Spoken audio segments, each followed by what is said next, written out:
Hey guys, welcome back to the channel. This is story about what if Naruto hates his godparents part 1. Before I start, please do support for more amazing content and comments for part 2. Do consider to subscribe my channel and share my video to your friends and check out the description as well. Let's start the video. Where am I? What's going on? Why do I feel so tired? Who I am? So tired. Darkness again enveloped the mind. It had been happening more and more. The brief moments of awakening and sanity.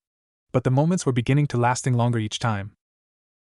Flashes would enter the mind, memories, a castle on fire, a village taking a small girl in, a blonde-haired man with loving eyes, and pain. Pain was always the last memory before the darkness returned. An unknown amount of time passed in the darkness.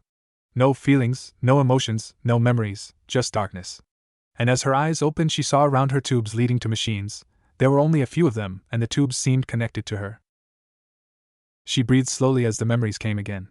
The room was dark, it looked as if it was rarely attended, and the lights were dimmed. She tried to move her arms, but they barely managed the motion before dropping back to rest beside her. She couldn't complete a thought. Her mind was a torrent of unknown and confusion. A haze seemed to be covering her thoughts. She lay there a few minutes, waiting for the darkness to again envelope her. Her eyes dimmed and then brightened with each breath, the darkness slowly receding but leaving her with no idea of who she was or where she was.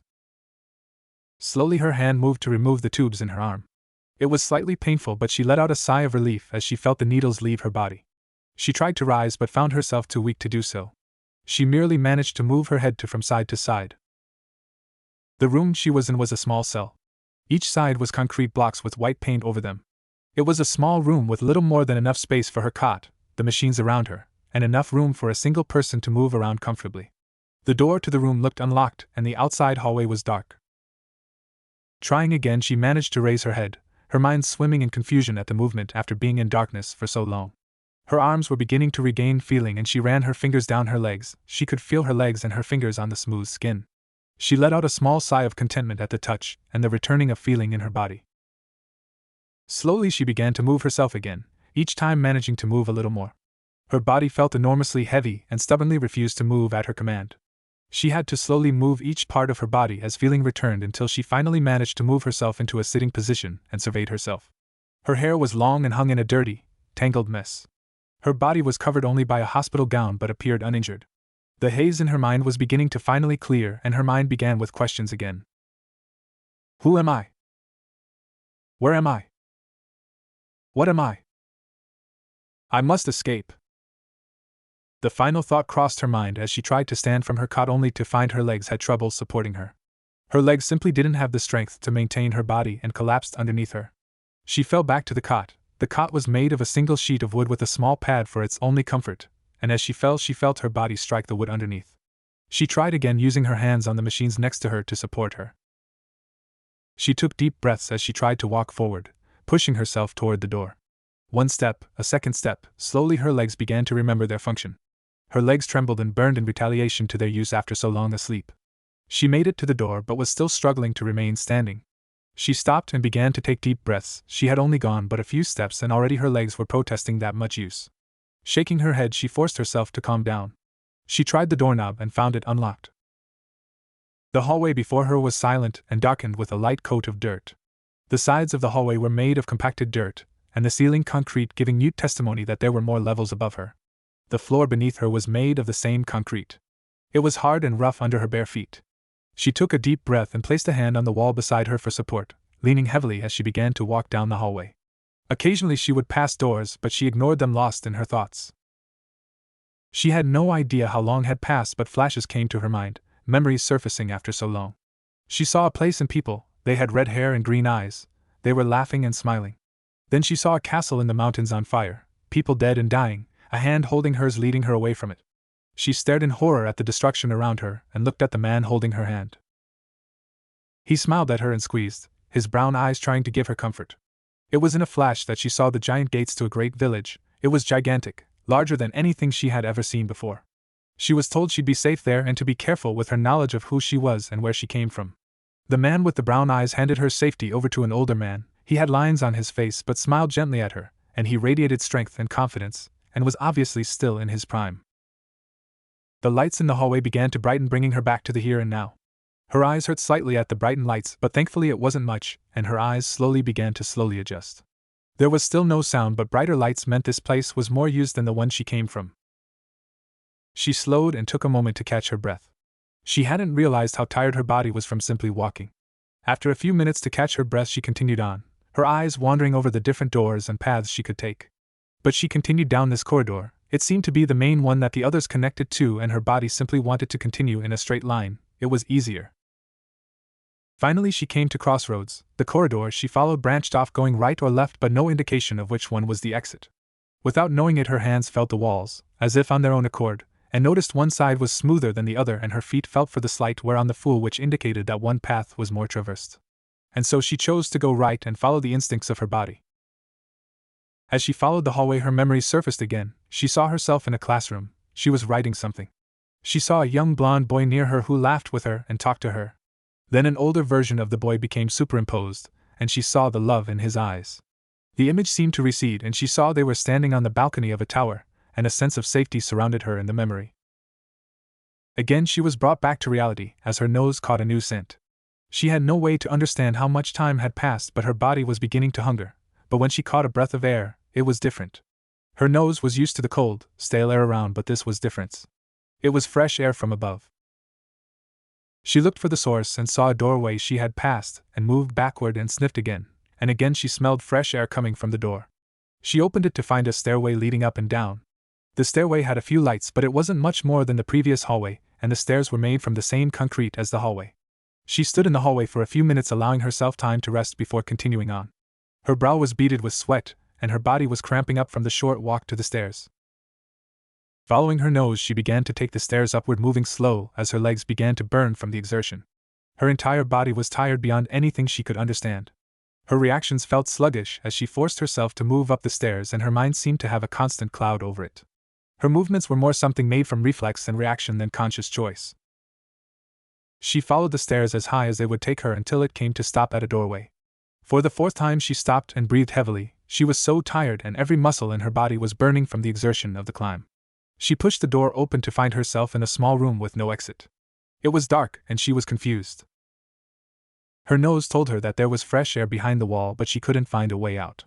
She began to unconsciously feel the wall. What her hands were searching for she wasn't sure, but eventually her fingers found a spot that wasn't like the others. It was slightly softer, more pliable. It was different. She pressed a point, and a small opening appeared in the wall. She went through the opening and found herself in a supply closet filled with cleaners, brooms, and various other cleaning supplies. Her eyes widened slightly in surprise.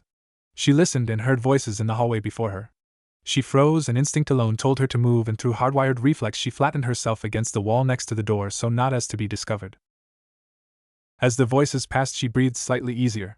She opened the door slightly and saw the light beaming through the crack was brighter than anything she was used to. Her eyes immediately felt pain, as if someone had pierced them with a burning nail. She brought her hand up to protect her eyes and silently closed the door. It took her eyes a few minutes before they returned their normal sight to her. She knew she couldn't remain. Her instincts were screaming to keep moving, that staying in that closet would lead to capture. She took several deep breaths and opened the door. She kept her eyes almost entirely closed and a hand to protect them from the harsh light, and instead used her free hand on the wall, and the feeling over her bare feet to guide her to where her nose said was outside. The hallway she was walking on was brightly lit from ceiling lamps. The floor was tiled and the walls were whitewashed and cleaned. She began to move quickly, following her nose to the scent of the outside. She broke through a small reception area and she heard several people gasp in her direction. Her mind shut down. She had been discovered, and training and reflex so hardwired in her that it acted without her even telling it to on a conscious level took over. She flung herself to the side near the door, and with the door to her back, and quickly exited the building. She heard the sound of more people coming and pressed the door handle, opening the door, and found herself outside. Her mind wanted nothing more than to stop and stare at the world around her, and dozens of people stopped and stared at her. She must have looked like a mad woman with her hair matted and dirty the way it was and wearing nothing but a hospital gown to cover her body. But then she saw the tower, the one from her memories. The one place that screamed safety in her mind. She was certain he would be there, the blonde man with the blue eyes who held such emotion for her.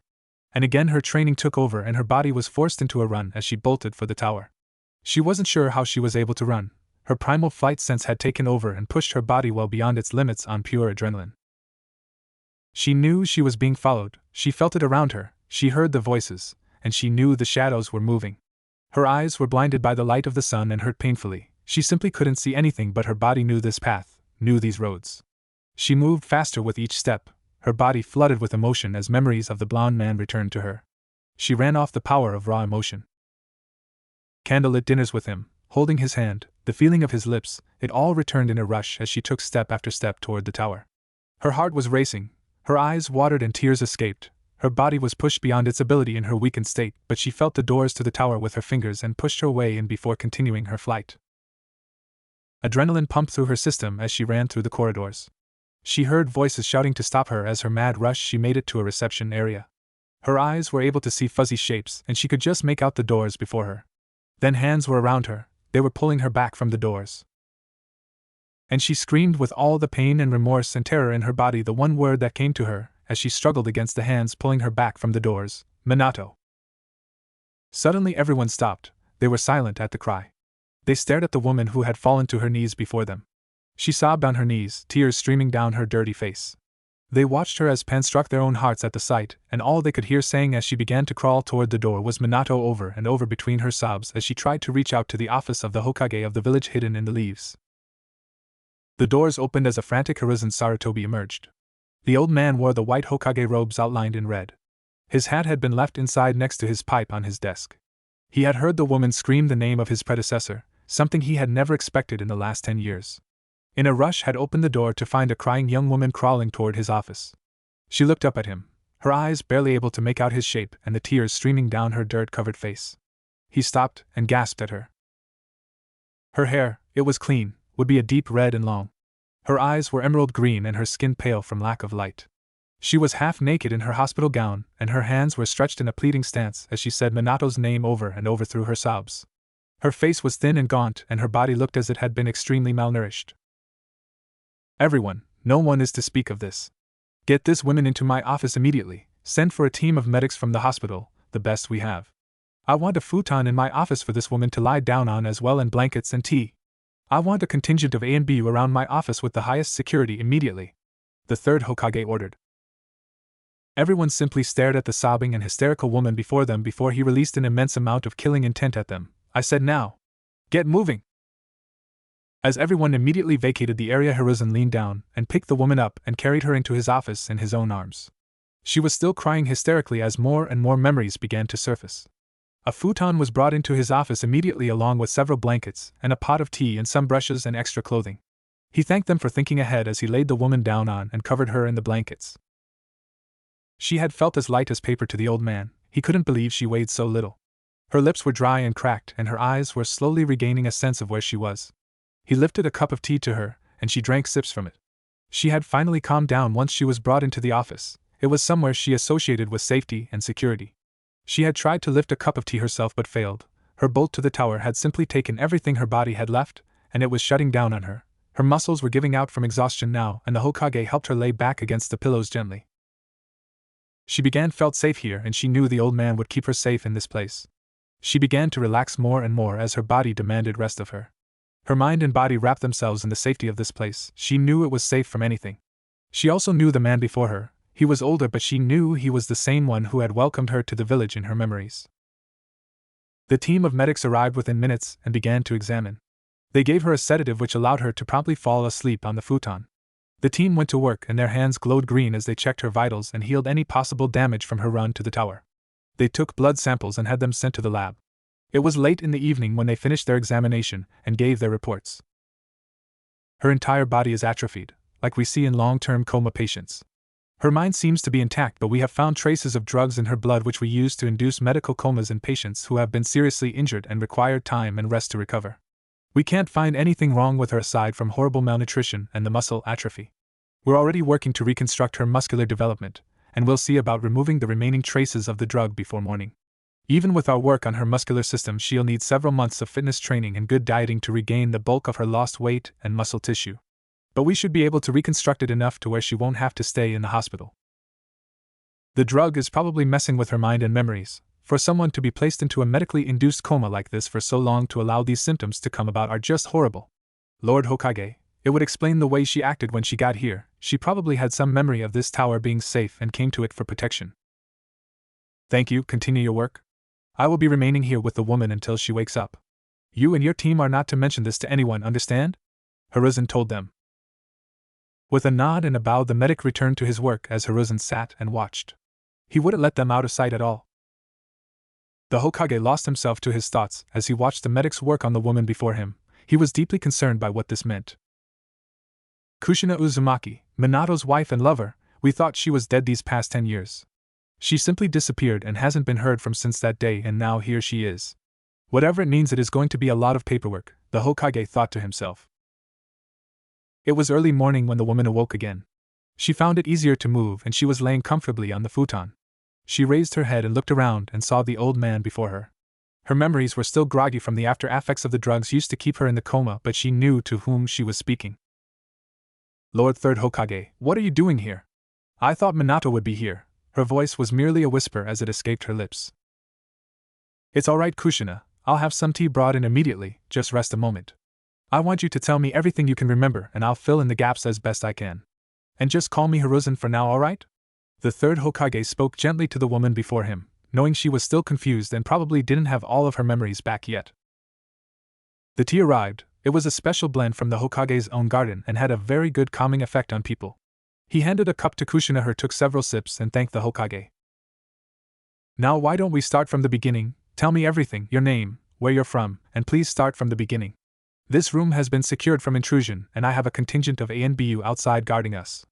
I also have a silencing jutsu placed around us so no one can hear our conversation. You're safe here, Kushina, I promise.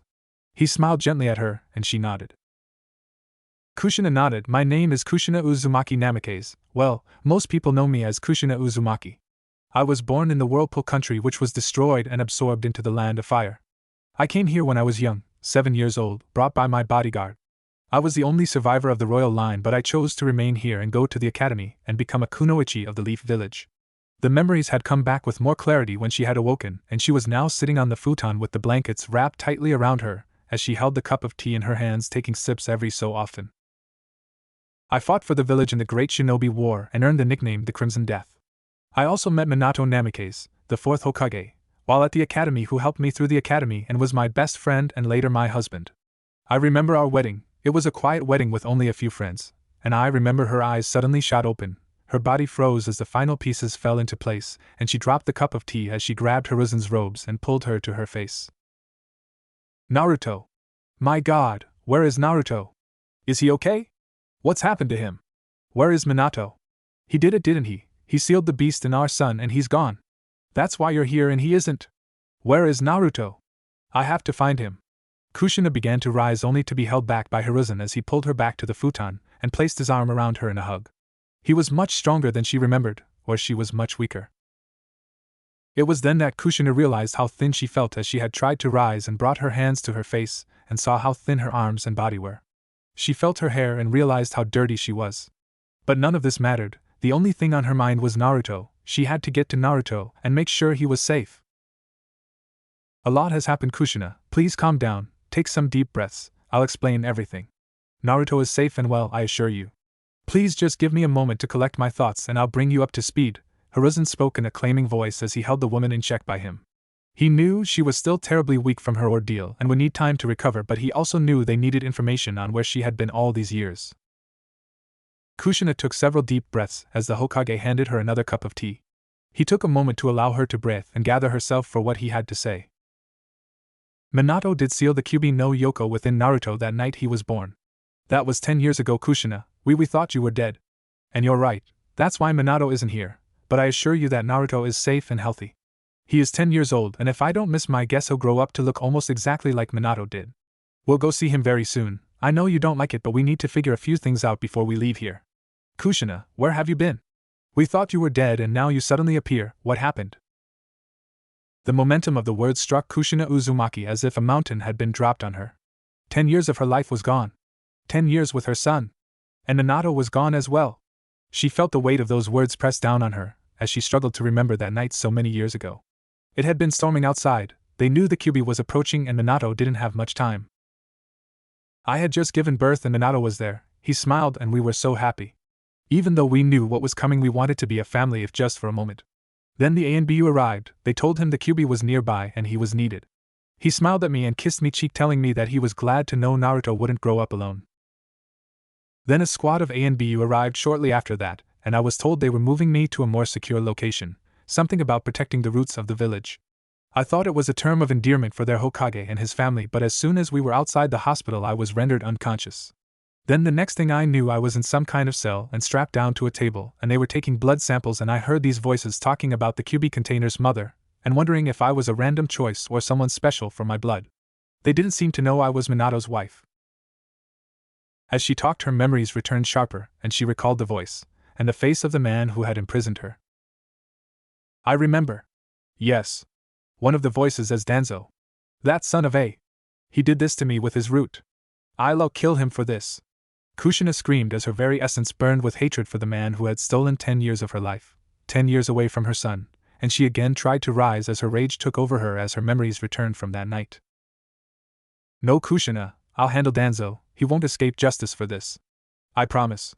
From what the medic nins could find, they must have determined nothing special about you and simply put you into a medically induced coma. Also, if you were out of the way, he would have a much easier chance of taking Naruto as his own and turning the boy into a weapon.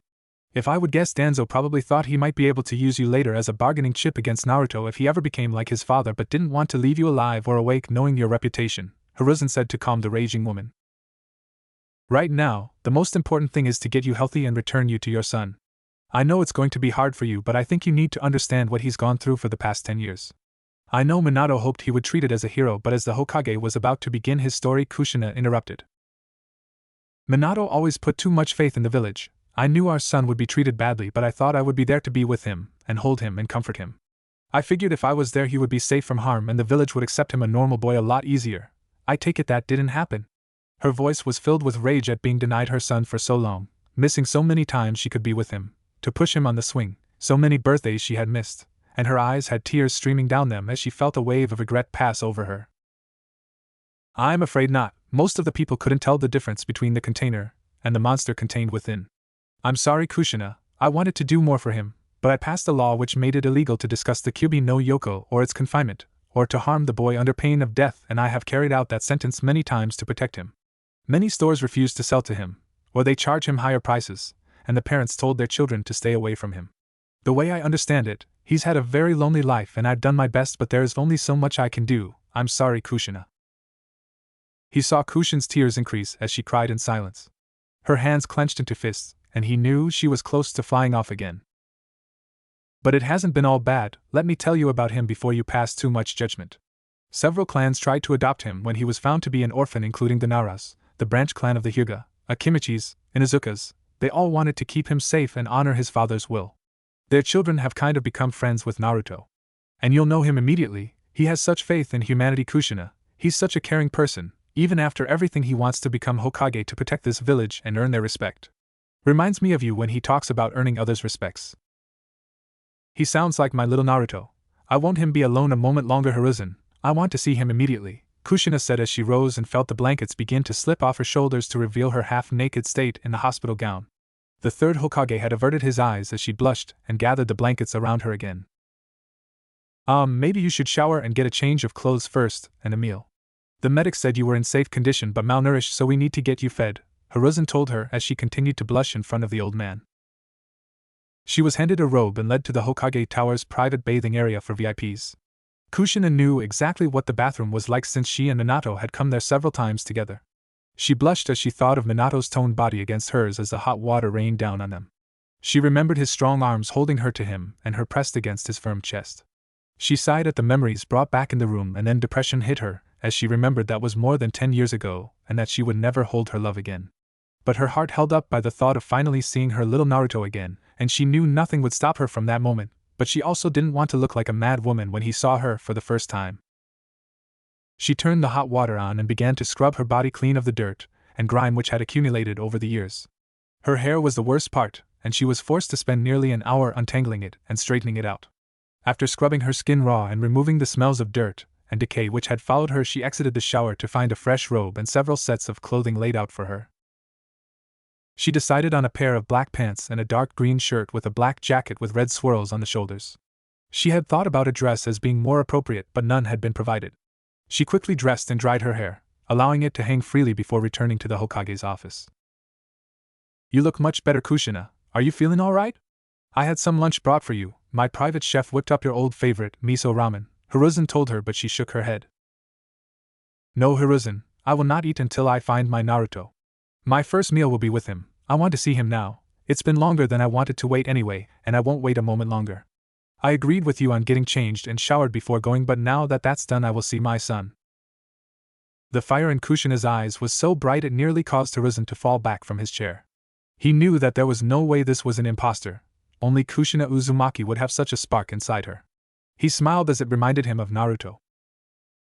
Alright, let's see. By the time we get to the academy, he should be getting out of class for lunch anyway. So let's go reunite you with your son Kushina. With a sharp nod, the third Hokage left the Hokage tower in the presence of the red-headed woman who had come bursting in the day before crying for Minato Namikaze. As they walked down the hallway, many people stopped and stared at Kushina. Her flight the day before had caused many to wonder at who she was, and now that she was cleaned up, even as thin as she was, every recognized the beauty of the woman before them. As they exited the tower, Kushina stared at the changes to the village. Things were the same but different. Shops which had been new when she had last visited them showed signs of age and either fortune or hard times. She felt oddly out of place as she walked with the Hokage. For her mere days had passed since walking through this market with Minato. And now things were different, and yet the same. She couldn't help feel the loss in her heart, as she knew that never again would Minato's smiling face be seen to meet her for ramen, or walk with her arm in arm. She looked at the people around her, many not recognizing her as the woman who had fled to the tower the day before, as she was lost in thought. The realization was slowly taking hold of her again, and its enormity was overwhelming. Minato was gone, and she had missed out on 10 years of her son's life.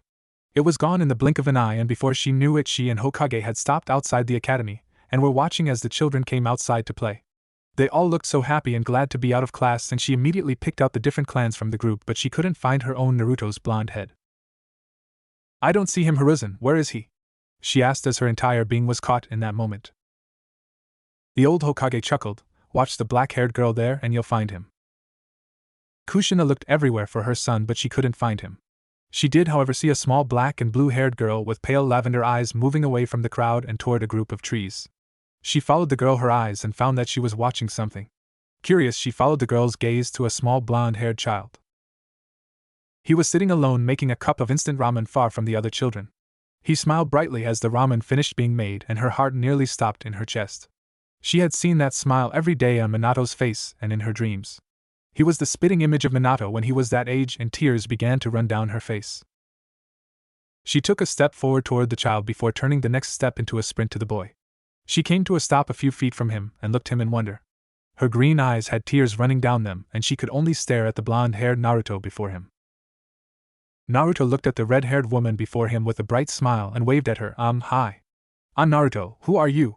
Would you like some ramen? She stared speechless at the boy and dropped to a single knee. I and Naruto, why you're beautiful. Thanks, I think. Are you okay? You're crying? He asked with concern in his voice. Naruto was thoroughly confused by the woman before him and wasn't sure what to make of her. Naruto, my little Naruto, you look just like him, like your father. My name is Kushina Naruto, Kushina Uzumaki. I am your mother, my little Naruto. Kushina's entire heart stopped at that moment as she watched her son's reaction. Her entire being had been so afraid of this moment, when the Hokage had told her she had been gone for so long. She was so afraid he would reject her, so terrified that he would hate her for not being there for him for so many years. He dropped his ramen cup as he looked at her. A single stuttering word escaped his lips. Mommy? She nodded to him as she was too scared to do anything else, and smiled softly at him and began to try and apologize for not being there for him. I'm so.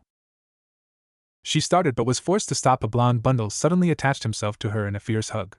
He was crying onto her shoulder as she held him there, holding him close to her and refusing to let go. She held her son close to her, refusing to let him go for anything in the world. Mommy! I knew you'd come back for me, I knew it!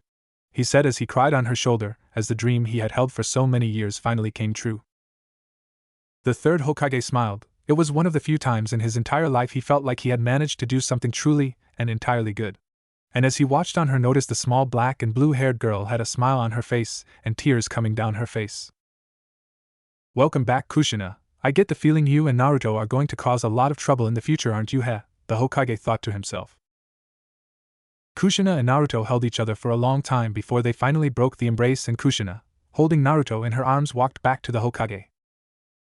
"Hey, old man. I have a mom," Naruto said with excitement. The old Hokage. The Hokage chuckled at the boy. "I see that. I'm glad she was able to come back to you, Naruto. Now why don't the three of us go and get some lunch together? It'll be your mother's first meal in a long time." It was early the next morning. The light from the sun was just cresting over the forest, and quiet presided over a small apartment in Konoha. Kushina stared at the dishes before her. She had almost fainted when Naruto had shown her where he lived. She guessed that the Hokage had never told him it was the same apartment that she had been given when she came here as a refugee so long ago, or that he was using the same plates and silverware or pots and pans that she had used when she lived there as well. She guessed the Hokage thought it proper that her son be given those things. She let her fingers run along the pots and pans, the plates, and the counters. Her eyes drifted around the kitchen and living room as her own memories of the place filled her mind. She had wanted to make Naruto breakfast, but right now she was caught in her own mind as thoughts of her past filled her very soul. The day before, Kushina had pushed the feelings coming to her and the memories aside and tried to live only in the moment to be with Naruto. She had been so caught up with finally being with her son that reality had not completely set in on her, and now in the early morning quiet she was forced to face that reality. It was difficult to remember that more than 10 years had passed since her last time in this place. To her it was only weeks before when Minato had come into their home through the window and kissed her while placing his hand on her pregnant stomach and smiling. To her only a few days had passed since Naruto had been safely in her arms as an infant. And now she was standing in her old apartment, Naruto's apartment now. She had grown up in this apartment. She knew where the nooks and crannies were that she used to hide weapons, some which were probably still there. She saw the desk she had used on occasion to study was still there and knew that behind the desk drawer was a small heart with her and Minato's names from the days when she had crushed on the little boy. She giggled as she remembering having to practically scream at the man that she had liked him for years and demanded a date from her best friend. Flashback. Minato had come back from a very dangerous mission with his sensei Jiraiya. They had infiltrated a large rock village encampment along the border and managed to steal several highly classified documents containing defense layouts, troop movements, and capacity. The mission had a very low survival chance, but Minato and Jiraiya had pulled it off without a scratch to show for it. "Minato, I'm so glad you came back safe from your last mission," Kushina said as rushed to him hugged her friend. Minato placed a hand behind his blonde head and scratched it, returning the hug with one arm. "Thanks, Kushi. I didn't know you cared so much," he told her sheepishly. Kushina had spent the last 2 years dropping ever-increasing hints to her best friend he needed to ask her out on a date, but he was so dense when it came to women he never seemed to get the idea. Even when she asked his best friend Hayashi Hyuga to mention it, he had still not gotten the message. Kushina broke her embrace and glared at him. "I've cared more for you than anyone else in my entire life, Minato. How is you don't understand that yet?" she told him with regret and anger apparent in her voice. "Wait. What? I mean anyone?" Minato said as he took an involuntary step backward, looking at the girl before him with wide eyes at the news. "Minato Namikaze, you are the densest man in this entire world. How could you not know this? We've been best friends since we were 7 years old," she yelled at him as tears began to come down her eyes. "Kushina, why are you crying? I don't understand," Minato said, alarmed by the tears. "I'm crying because it's obvious you only see me as a friend and I won't ever get you to ask me out. So fine, I'm done waiting.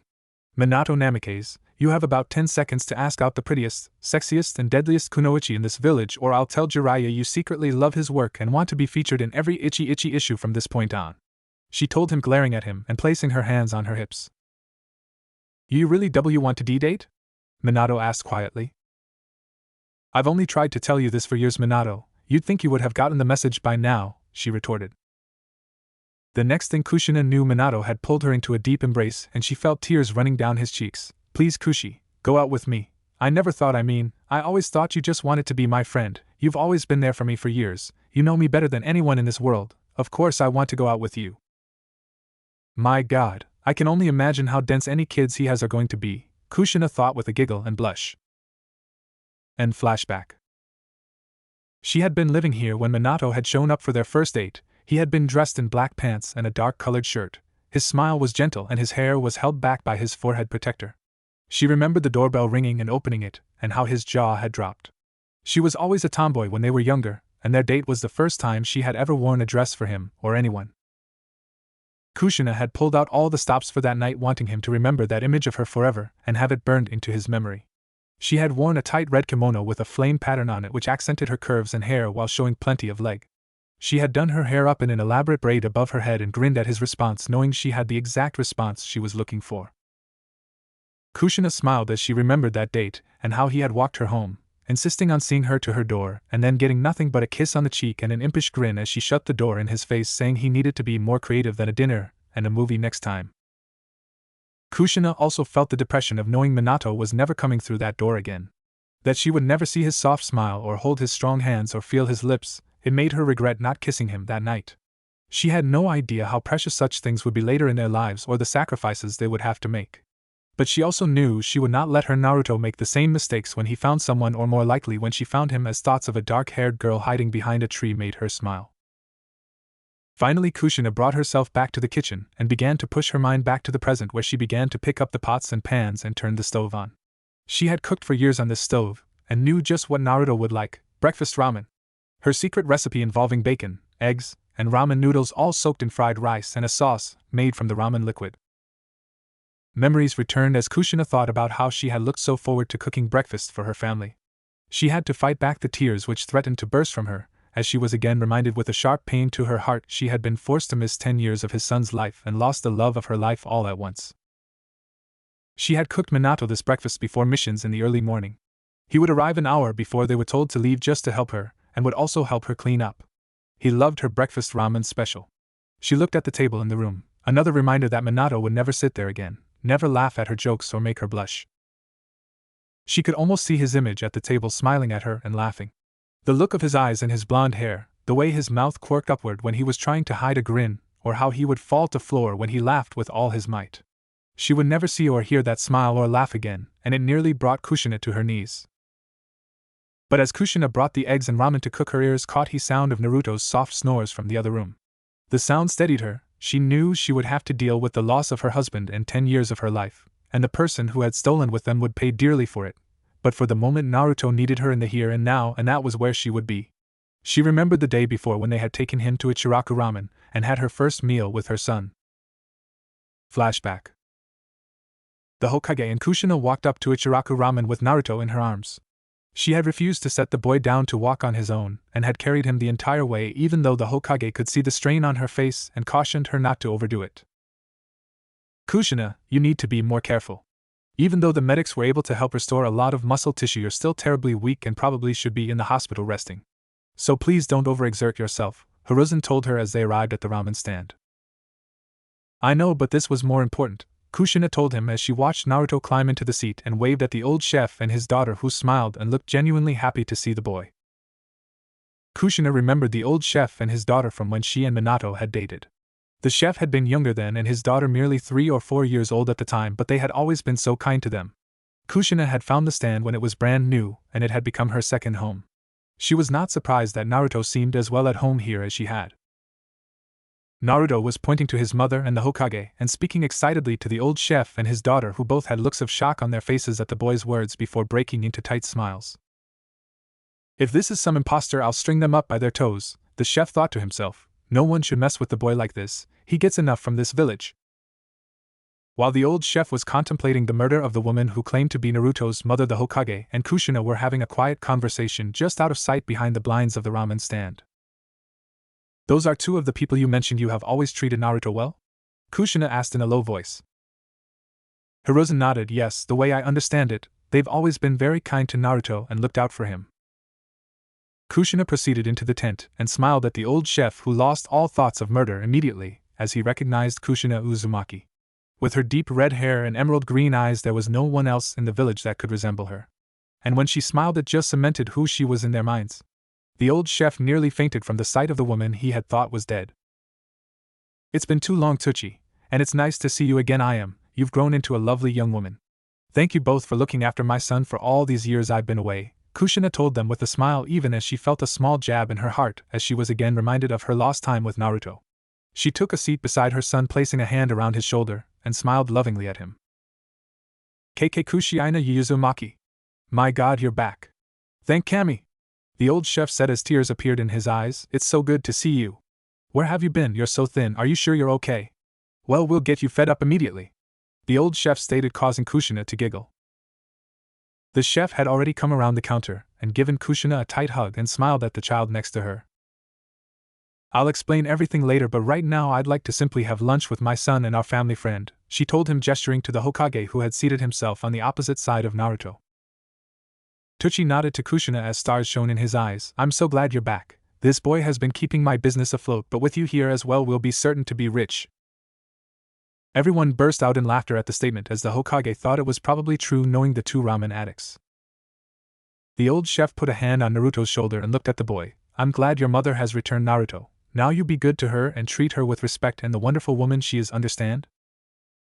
Naruto looked at the chef with a serious face. Of course, it's the best gift in my entire life and I won't even want her to leave, so I'm going to be very good. The old chef smiled at the boy as he returned to his kitchen and immediately went to work providing the best ramen they could cook, and even gave it all on the house.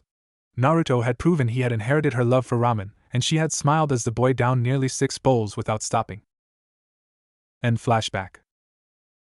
Kushina smiled as she remembered the day before and that evening as well. She and Naruto had walked along the streets with him holding her hand, and he had told her about the things he liked and smiled so brightly at her. The Hokage had insisted she be checked again by the medics before allowing her to return home, and had escorted her there himself, and made sure that she was given clearance to leave before returning to his office. Secretly, he also had assigned a specific ANBU to watch over the family now that Kushina had returned. He knew that no one would ever harm the two as long as Kakashi Hatake was watching over them, and that Kakashi would give his life to protect them now that he knew who Naruto was thanks to Kushina's return. Flashback. Kakashi arrived as instructed by the Hokage and bowed to the old man. It was late, but he didn't sleep much anymore. The toll of losing his sensei on top of everyone else in his life had taken much out of the man, and even after 10 years he still had trouble sleeping through the night. Some people said he had lost his heart with the loss of the people precious to him. Ah, Kakashi, good to see you. I have a special assignment for you, the old man told the ANBU before him. Kakashi nodded rather than speaking and waited for his instructions. I am assuming you heard about the woman who came to my office yesterday? When Kakashi nodded, the Hokage continued, I am assigning you to protect her and her son. This is considered a Class A mission and will be your full-time job from now on. Kakashi stood stunned for a moment before finally speaking. Lord Hokage, no offense intended, but who could possibly garner such protection and such a high-ranking mission? The woman was your sensei's wife, Kushina Uzumaki. We thought her dead for many years before she suddenly arrived yesterday. Most people didn't recognize her because of her condition. I have already sent several ANBU teams to attend to the matter as soon as she arrived and I realized who she was. Those responsible for her captivity will be brought to the most painful death imaginable. Her son is Naruto Uzumaki, as you probably already guessed. I am assigning this mission to you because of your outstanding record. You may use any means possible to protect them and may make contact with the family if you wish. Kakashi, you know that once word gets out, and it will if I know Kushina, your sensei's old enemies will be after Naruto and Kushina with a vengeance, not to mention the individual who held Kushina for so long. Until Kushina has completely recovered and Naruto is old enough and trained enough to take care of himself, your job will be to act as a bodyguard for the family. Kakashi was stunned for a moment, and couldn't move as he felt his heart beat several times. He had not known his heart was capable of still beating like that after all this time. Kakashi had thought he had lost the ability to feel such a thing as joy or remorse due to his time in ANBU and the loss of everyone precious to him. Tears began to slip down his eyes as he realized his sensei had left him a legacy to help guard. I will protect them, sensei, I swear it to you. I will accept, no one shall harm Kushina or Naruto under my watch, Lord Hokage. If I may request, I would also like to be one of the ones who helps execute the traitor who committed such an act on Kushina, Kakashi said as an edge of steel entered his voice, promising all forms of nasty techniques to ensure maximum pain before death. We shall see about that, Kakashi. You'll have to get in line after Kushina and myself first though. The Hokage chuckled darkly as he had his own sadistic ideas of how to deal with Danzo. End flashback. As evening settled, they had returned to Naruto's apartment where the boy had wanted to show her some of his prized possession.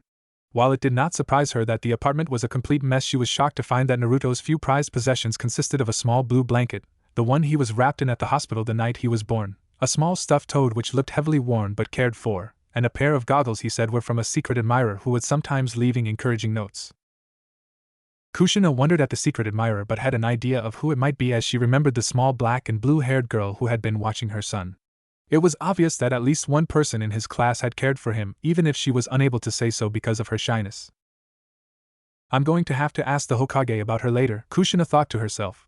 I won't let my son act like his father and waste years they could be together if the girl loves him. Kushina had surveyed the apartment and noticed that, while a mess, it looked to be in decent shape, but she didn't understand why he only seemed to have ramen in his cupboard and some rice. Although he had some eggs and bacon in his refrigerator as well as a gallon of old milk. Naruto had been rather embarrassed to tell her he was unable to purchase anything else because the prices were too high for him, and Kushina was reminded how the villagers had treated her son, and how they had completely ignored Minato's wishes. She had felt the anger at the village well up inside her and released a massive amount of killing intent towards them until she realized it was scaring Naruto, and stopped. In fact, it had scared most of the village as well. She was not known as the Crimson Death without good reason. She had hugged him and promised that things were going to change and that he would never be alone. Flashback. Naruto clung the woman in front of him, his mother. He still couldn't believe she was there before him, but the old man had said she was his mother. It'll be alright now, Naruto. I'm here and I won't ever let you be alone again. I promise things are going to change for the better. I love you, Naruto. I've loved you since before you were born, and your father loved you as well. I wish he was here with us so much. He would never have allowed the village to treat you like this, Kushina told him as she hugged her son tightly. And Mom, who was my dad? Naruto asked her quietly. He had wanted to know the answer to that question for so long, and he was almost afraid to ask her, and he had spent the day building up the courage to finally ask since he wasn't sure he wanted to know.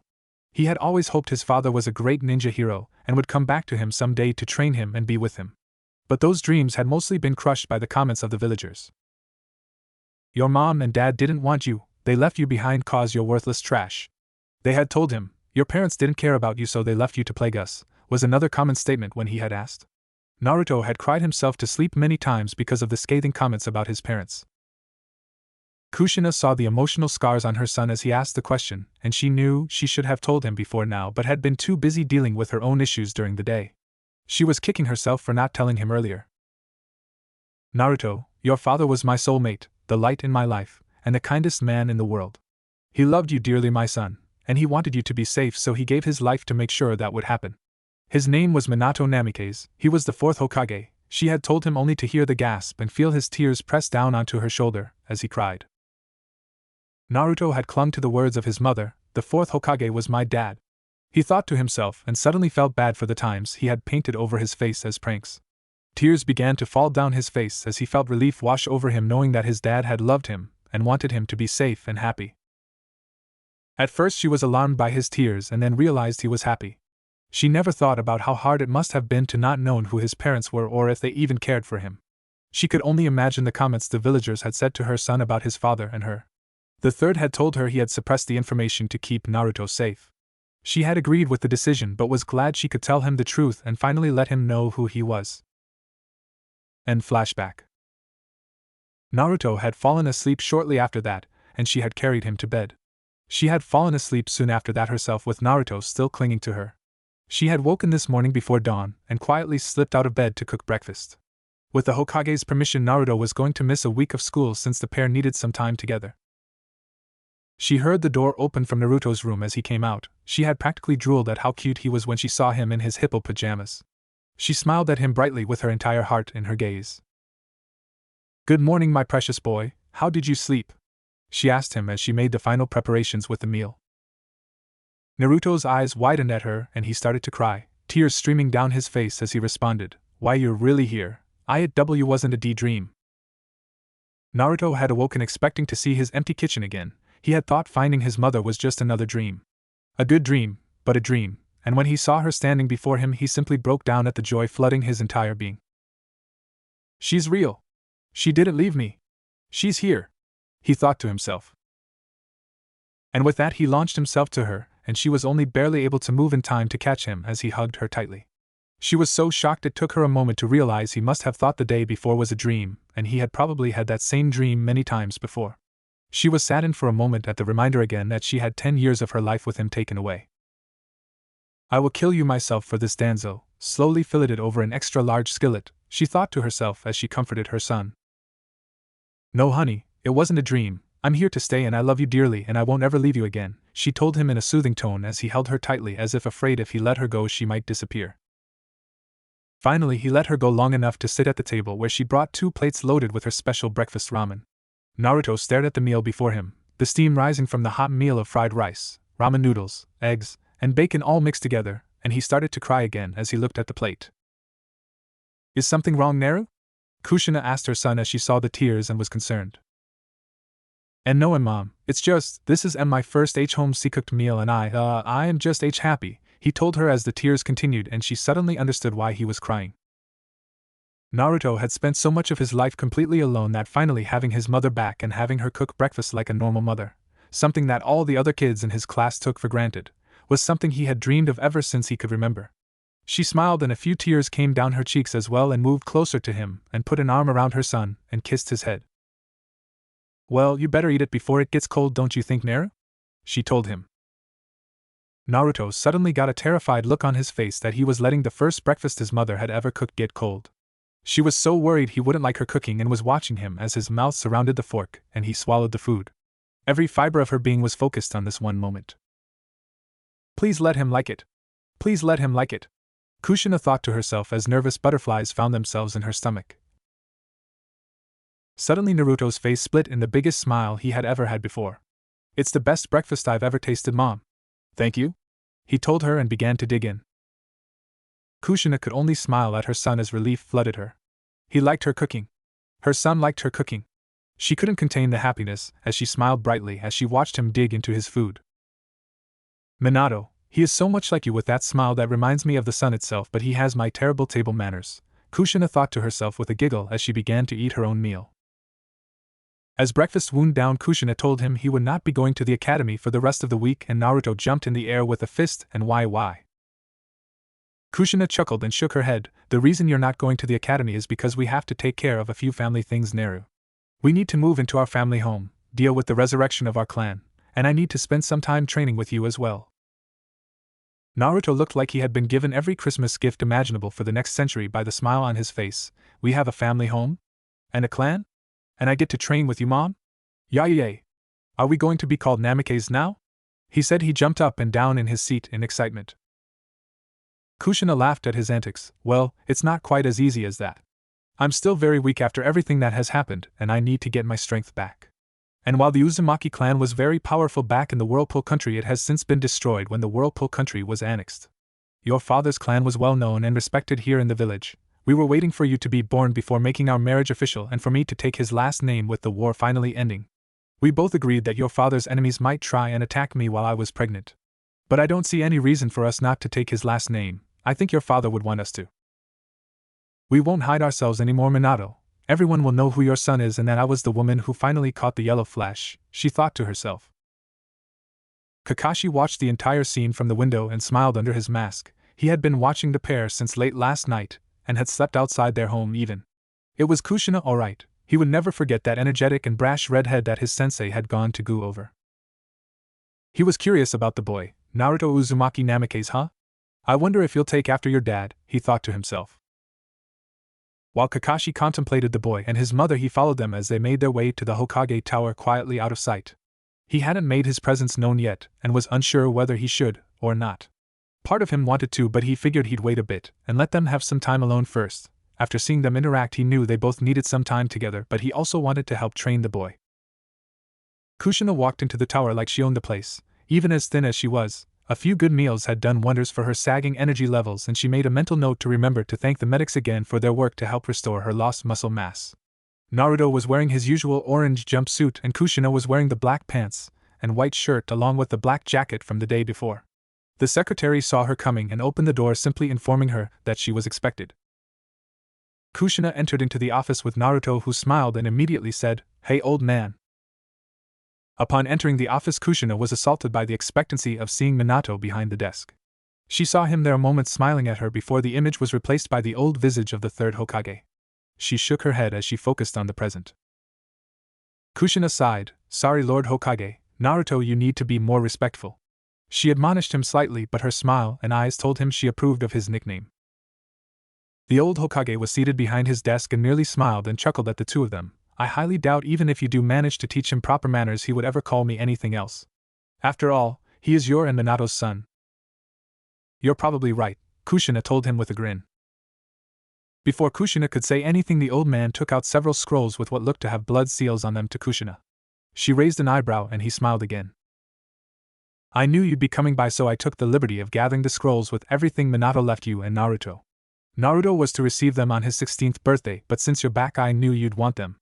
Inside are the keys to the Namikaze estate where you both had been living, as well as several scrolls explaining the jutsu of the Namikaze clan and Minato's own techniques, and I believe personal messages for both you and Naruto, the old man told her as he motioned for her to take the scrolls before her. Kushina, please be careful. I know you want to get back into training in good shape quickly, but don't overdo things like you did when you were younger. Your body needs rest and time to regain its strength, the old Hokage reminded her, as she took the scrolls and placed them into a bag she had brought. Before Kushina could respond, Naruto jumped in. I'll make sure she stays safe, old man. I won't lose her now that I finally found her. Believe it, he told him, and both mother and Hokage smiled at the boy. Lord Hokage, I intend to take my husband's name for both myself and my son now that I've returned. I don't want us hiding anymore, she told him with the same fiery challenge which she always seemed to have about her. The Hokage sighed. I figured you would do something like that. I'd rather you didn't until you were stronger and Naruto was a bit older though, but then I doubt that would change your mind, would it? Kushina shook her head. She was adamant. No more hiding who we are, old man. I want this village to know who we are and to make them regret the way they've treated my family and Minato's wishes. We gave everything for this village, and they have returned our good faith with anger and mistreatment. I want everyone who ever treated my Nara badly to know that he was the son of their greatest hero, so they can lie awake at night from guilt. Kushina's impassioned speech would have gone over much better with the Hokage if she wasn't still thin as a rail, but he knew he couldn't stop her, so he would have to make arrangements to help her. Subtle as always at Kushina? There is nothing stopping you since the marriage and birth of Naruto were both well recorded, although kept secret at the time, he informed her. I don't think Minato would want us hiding ourselves anymore. In all honesty, it didn't work out well the first time, and I am sure we'll have enough protect soon. She told him with a grin that said she had planned this out. Before turning to her son, Naruto, could you step out into the waiting area for a moment so I can have a word alone with the Hokage, please? She asked her son, who nodded and left the office after he hugged her, and she promised she wouldn't leave him. He was still rather worried she might disappear if he let her out of his sight. Once the door was closed, Kushina took a deep breath and opened her eyes, which now radiated an inner fire the Hokage hadn't seen in years. She also began to release a large amount of killing intent, and her voice got very quiet and deadly. I also want you to get word to Jiraiya and Tsunade. I want them back in Konoha immediately. They both have a lot of questions to answer, and it will be a very long discussion for them, and if I can get my hands on Kakashi, I'll give him a good thrashing as well. The Hokage thought a moment. Jiraiya and Tsunade would both return immediately if they were told Kushina was still alive, and I bet she is counting on that to provide her family the added protection. Smart move, using my own students as bodyguards without their even knowing it. Kakashi, who was sitting outside the window listening to the conversation, suddenly felt himself begin to sweat. He had seen how his sensei had gotten beaten several times by Kushina and knew how tough the woman was. I think I'll wait until she's done with Jiraiya and Tsunade before I introduce myself. Or maybe I should introduce myself today while she's still weak and can't hurt me as badly. Yes, that's a much better idea.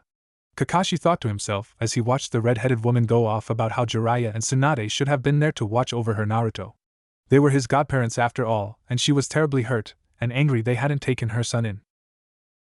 The old Hokage paled slightly at the woman's anger and description of what she had planned for his former students, justified as it was, and nodded through most of it before she finally calmed down and sat on a chair in his office. At least nothing is broken. I guess I should be thankful for small mercies, he thought to himself. I'll send for them at once, of course. I can't imagine they'll turn down a summons that says you're back and want to see them immediately, he told her to placate the redhead in front of him.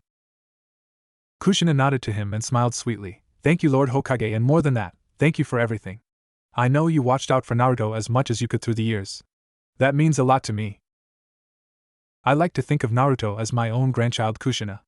I think Minato would have been disappointed in me if I had not done everything in my power. Please don't be too hard on Jiraiya. I saw him after what happened, and I've never seen a man more broken than that. Tsunade wasn't much better.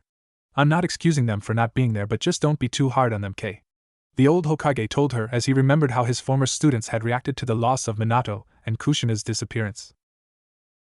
Jiraiya had locked himself in his apartment for nearly 2 months, and he had finally had to break the door down to find the Toad Sage a mess.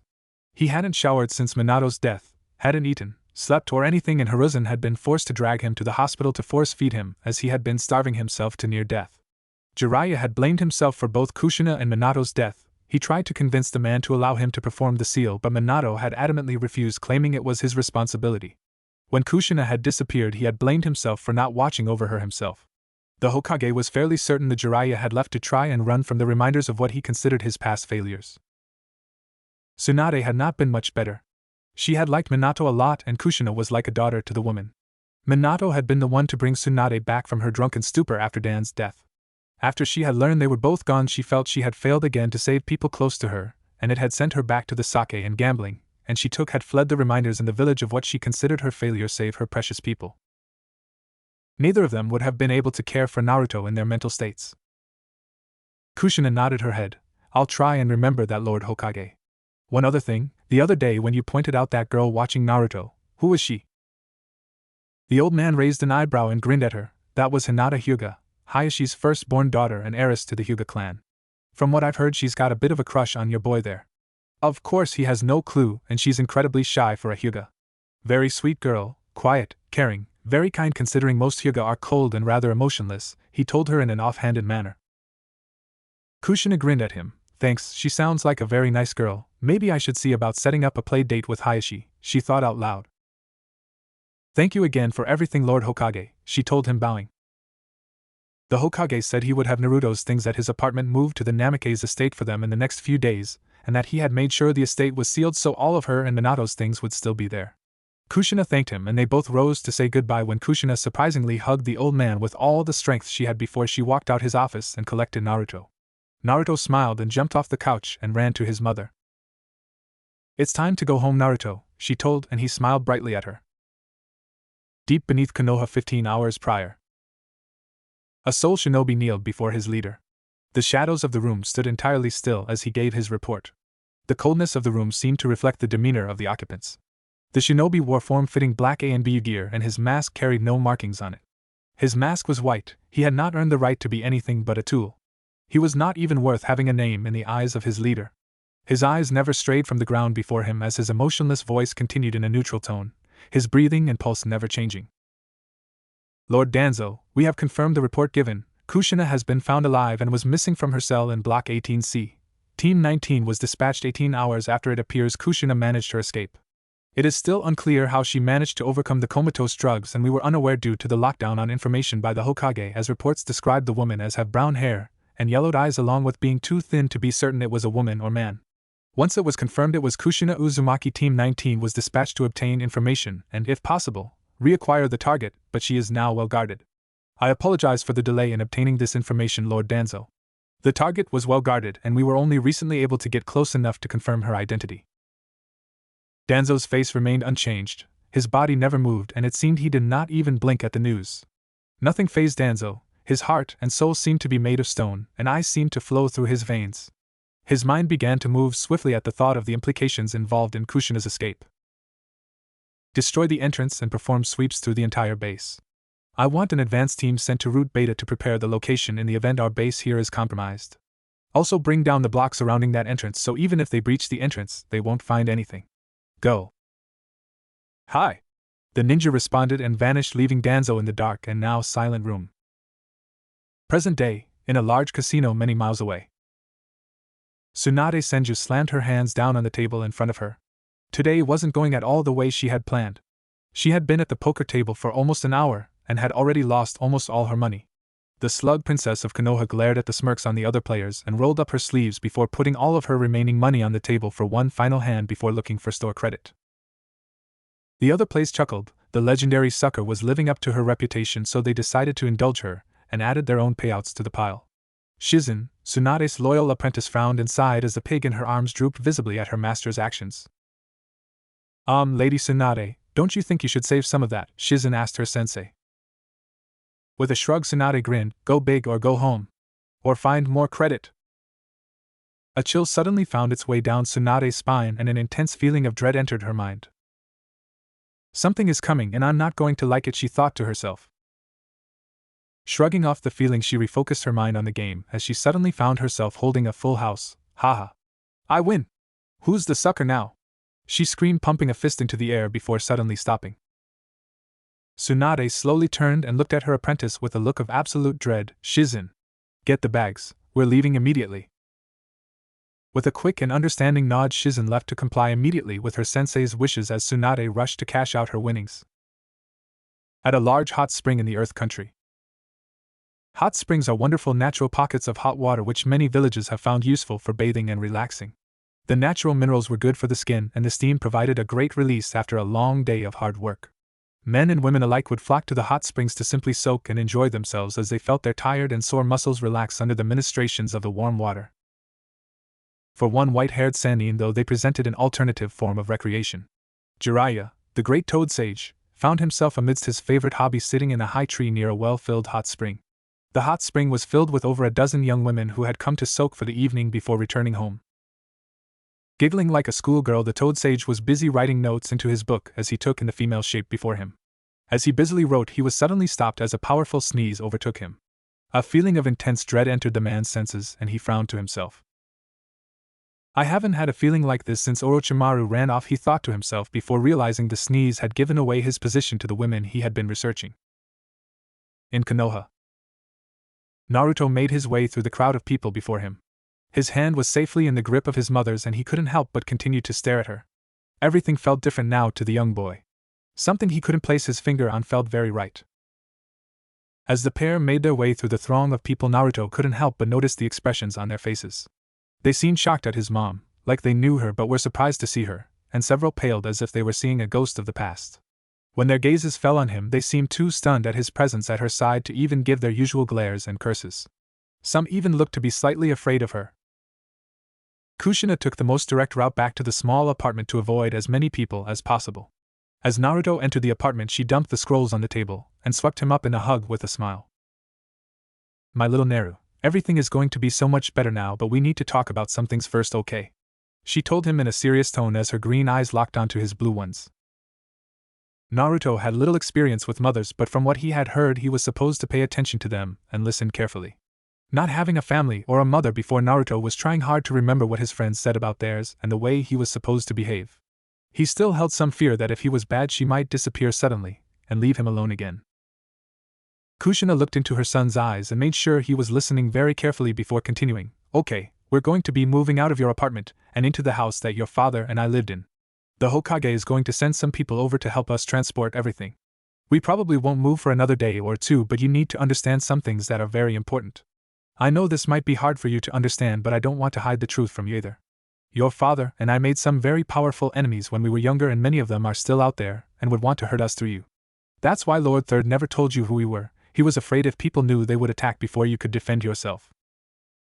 Noting the lack of expression in her son at the idea of being attacked by people, Kushina's eyes narrowed slightly. Naruto, have you been attacked before? She asked him. Naruto's expression became filled with shame, and his eyes dropped to the floor. He took several deep breaths, and she could tell from his stance and body language he was trying to decide whether or not to answer the question. Naruto, it's okay, I'm here now and I promise I'll protect you, but I need to know if someone's tried to hurt you. She told him, a soft and comforting voice. Taking another deep breath, Kushina's son finally responded in a quiet voice, Yes, Mom, it's happened before, usually near my birthday. I don't remember much from the early times, but people would throw stuff at me, garbage or rocks, sometimes a kunai or shuriken. I'd get chased a lot too, and they would call me things like demon and monster. Sometimes they would break into my apartment. They would steal my things or destroy them and write things on the walls. I never understood why they did it. Did I do something wrong? I'm so glad you're here now, Mom.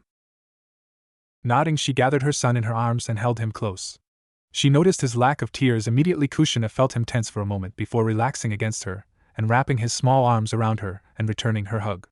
The memories of all the times he had run for his life, or he had come home to find his door and windows broken and his apartment trashed, assaulted the small boy.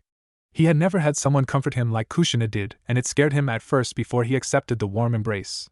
She then felt the warm tears fall from his eyes as he let down his guard and cried into her comforting embrace. I can't believe what they've done to you, my son. Those bastards of a village will pay for this.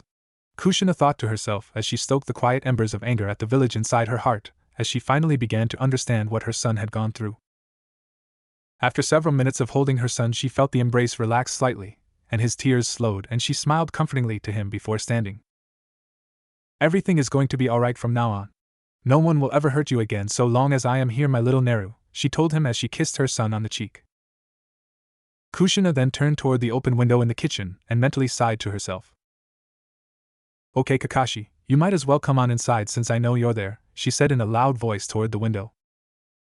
Kakashi winced at the voice, wondering how she had known he was there. Sheepishly, he raised himself up and waved to the woman and child. Hi Kushina, long time, it's good to see you. Kakashi didn't get any further, as he felt a pan slam into his face and an angry mother standing before him. I might still be too weak to give you a good thrashing, but trust me, you and I are going to have a very long talk very soon. Now get your rear inside here and use the door, damn it, she told him as she turned on her heel and returned in the room. Grimacing at the thought of the future conversation to come, Kakashi did as he was instructed and entered the small apartment through the doorway rather than the open window. As he entered, he was tossed a box. Since you're here to protect us, you'll also be helping us move some of the more important things, so when I give you something you pack it, got it? Kushina told the young silver-haired jonin. Kushina, how did you know I was there and it was me? I was told you were still rather weak and would need a lot of rehabilitation before even considering resuming ninja duties? Kakashi asked carefully, wondering how the woman had managed to sense him. There is no one else the third would trust to watch over Naruto, and I grew up loving the man who trained you, remember? I know all of your tricks, Kakashi, because Minato put all his heart into training you and I knew Minato's heart better than anyone. Naruto, this is Kakashi Hatake, he was a pupil of your father, she told her son as an introduction. Naruto, for his part, had been staring at the strange man with wide eyes before breaking into a grin and waving. Hi. It's nice to meet you finally, I know your voice though. It's the nice dog mask man that always looked out for me when people were mean to me, Naruto informed his mother, who stopped for a moment. You looked out for my little Naruto, Kakashi? She asked him.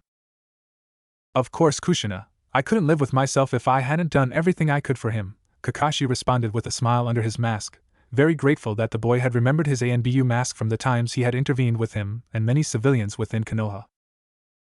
Kakashi, in truth, had recognized his sensei's son early on. It was hard to miss the resemblance after all, and had gone out of way several times to stop beatings and intervene with civilian and shinobi alike to keep the boy safe through the years. Kakashi did find it slightly upsetting that Naruto was so starved for comfort that he had remembered his voice from the times he had told the populace to leave him alone. Sighing, Kushina nodded. You have my thanks, we'll still talk later, but it might not be as bad for you this time around as it will be for those two old students of the thirds, she told him with a deep edge to her voice, giving no question to what she had in mind for the two Sannin. The packing proceeding quickly for Naruto, Kushina, and Kakashi, as Naruto didn't have much to begin with. The few items Naruto treasured were already in a small box under the hidden floorboard. They were nearly finished when several genin showed up to move all of the boxes for the family. Good morning. May your flames of youth shine brightly, the jonin in charge yelled as he knocked on the door to the apartment. Kushina's eyes shone brightly as Kakashi felt a shiver run down his spine at the voice. Naruto looked curiously at the newcomer who announced his way into his apartment so loudly. Guy, it is so good to see you again. How have you been? Kushina greeted the man with a hug despite his horrible jumpsuit and leg warmers. Naruto was not quite sure what to make of the tall man before him. He had black hair with a bowl cut, and his eyebrows looked as if they might be alive and possible try to eat him. He wore a horrible green spandex jumpsuit which clashed terribly with his orange leg warmers and green vest. But his mother seemed to know the man and liked him, so he figured he couldn't be that bad, despite his outward appearance. Kushina, I was in the Hokage Tower moments ago, when I overheard these genin were being assigned to help you move. I was so happy to hear you were alive that I insisted on coming to help the genin here move you to your new home. I can't wait to get my own squad next year and finally be able to stoke the flames of youth in their young hearts. Is that your son? He looks like a fine lad whose flames of youth burn brightly as his mother's. Do you mind if I ask, who was the father? I bet it was Minato, Guy told her as he gave her a wink and thumbs up with a smile so bright it hurt Naruto and Kakashi's eyes. Kushina smiled at his antics and patted him on the shoulder. I am sure you'll be a great sensei, Guy. Just try not to overdo it, okay? And yes, this is my and Minato's son, Naruto. Naruto, I'd like you to meet Mato Guy, one of the strongest jonin in Konoha and a good friend of mine and your father's. Naruto grinned at the green-clad man. Hi. What's with your spandex and leg warmers, and why do you keep talking about the flam? Naruto began but was stopped by Kakashi's hand over his mouth and drastic motions not to ask anything about the flames of youth. Guy smiled again and noticed Kakashi for the first time, and his entire demeanor seemed to go into shock. Argh. Kakashi has beaten me here to help. Once again you prove why you are worthy to be my rival, Kakashi. Since you beat me here, I will run 1,000 laps around Konoha backwards on my hands. Kakashi grimaced and sighed. Hi, guy. Naruto pulled on his mother's pants legs. Mom, is he, sane? Kushina giggled at her son. Yes, Naru. Guy is very much sane and very, very strong. He just overdoes things and is very excitable. But he is a good friend with a true and honest heart. He is also the best taijutsu user in the entire village, so don't let his outward appearance or actions fool you. Since you have beaten me here to help my rival, I shall pack and move more boxes than you. It is a challenge and a contest, and will put me at 37 wins to your 36. Ha ha ha, Guy said as he flashed another smile while Kakashi picked up another item for the box in his hands and Simple glanced over his shoulder. Huh? Did you say something, Guy? Arg.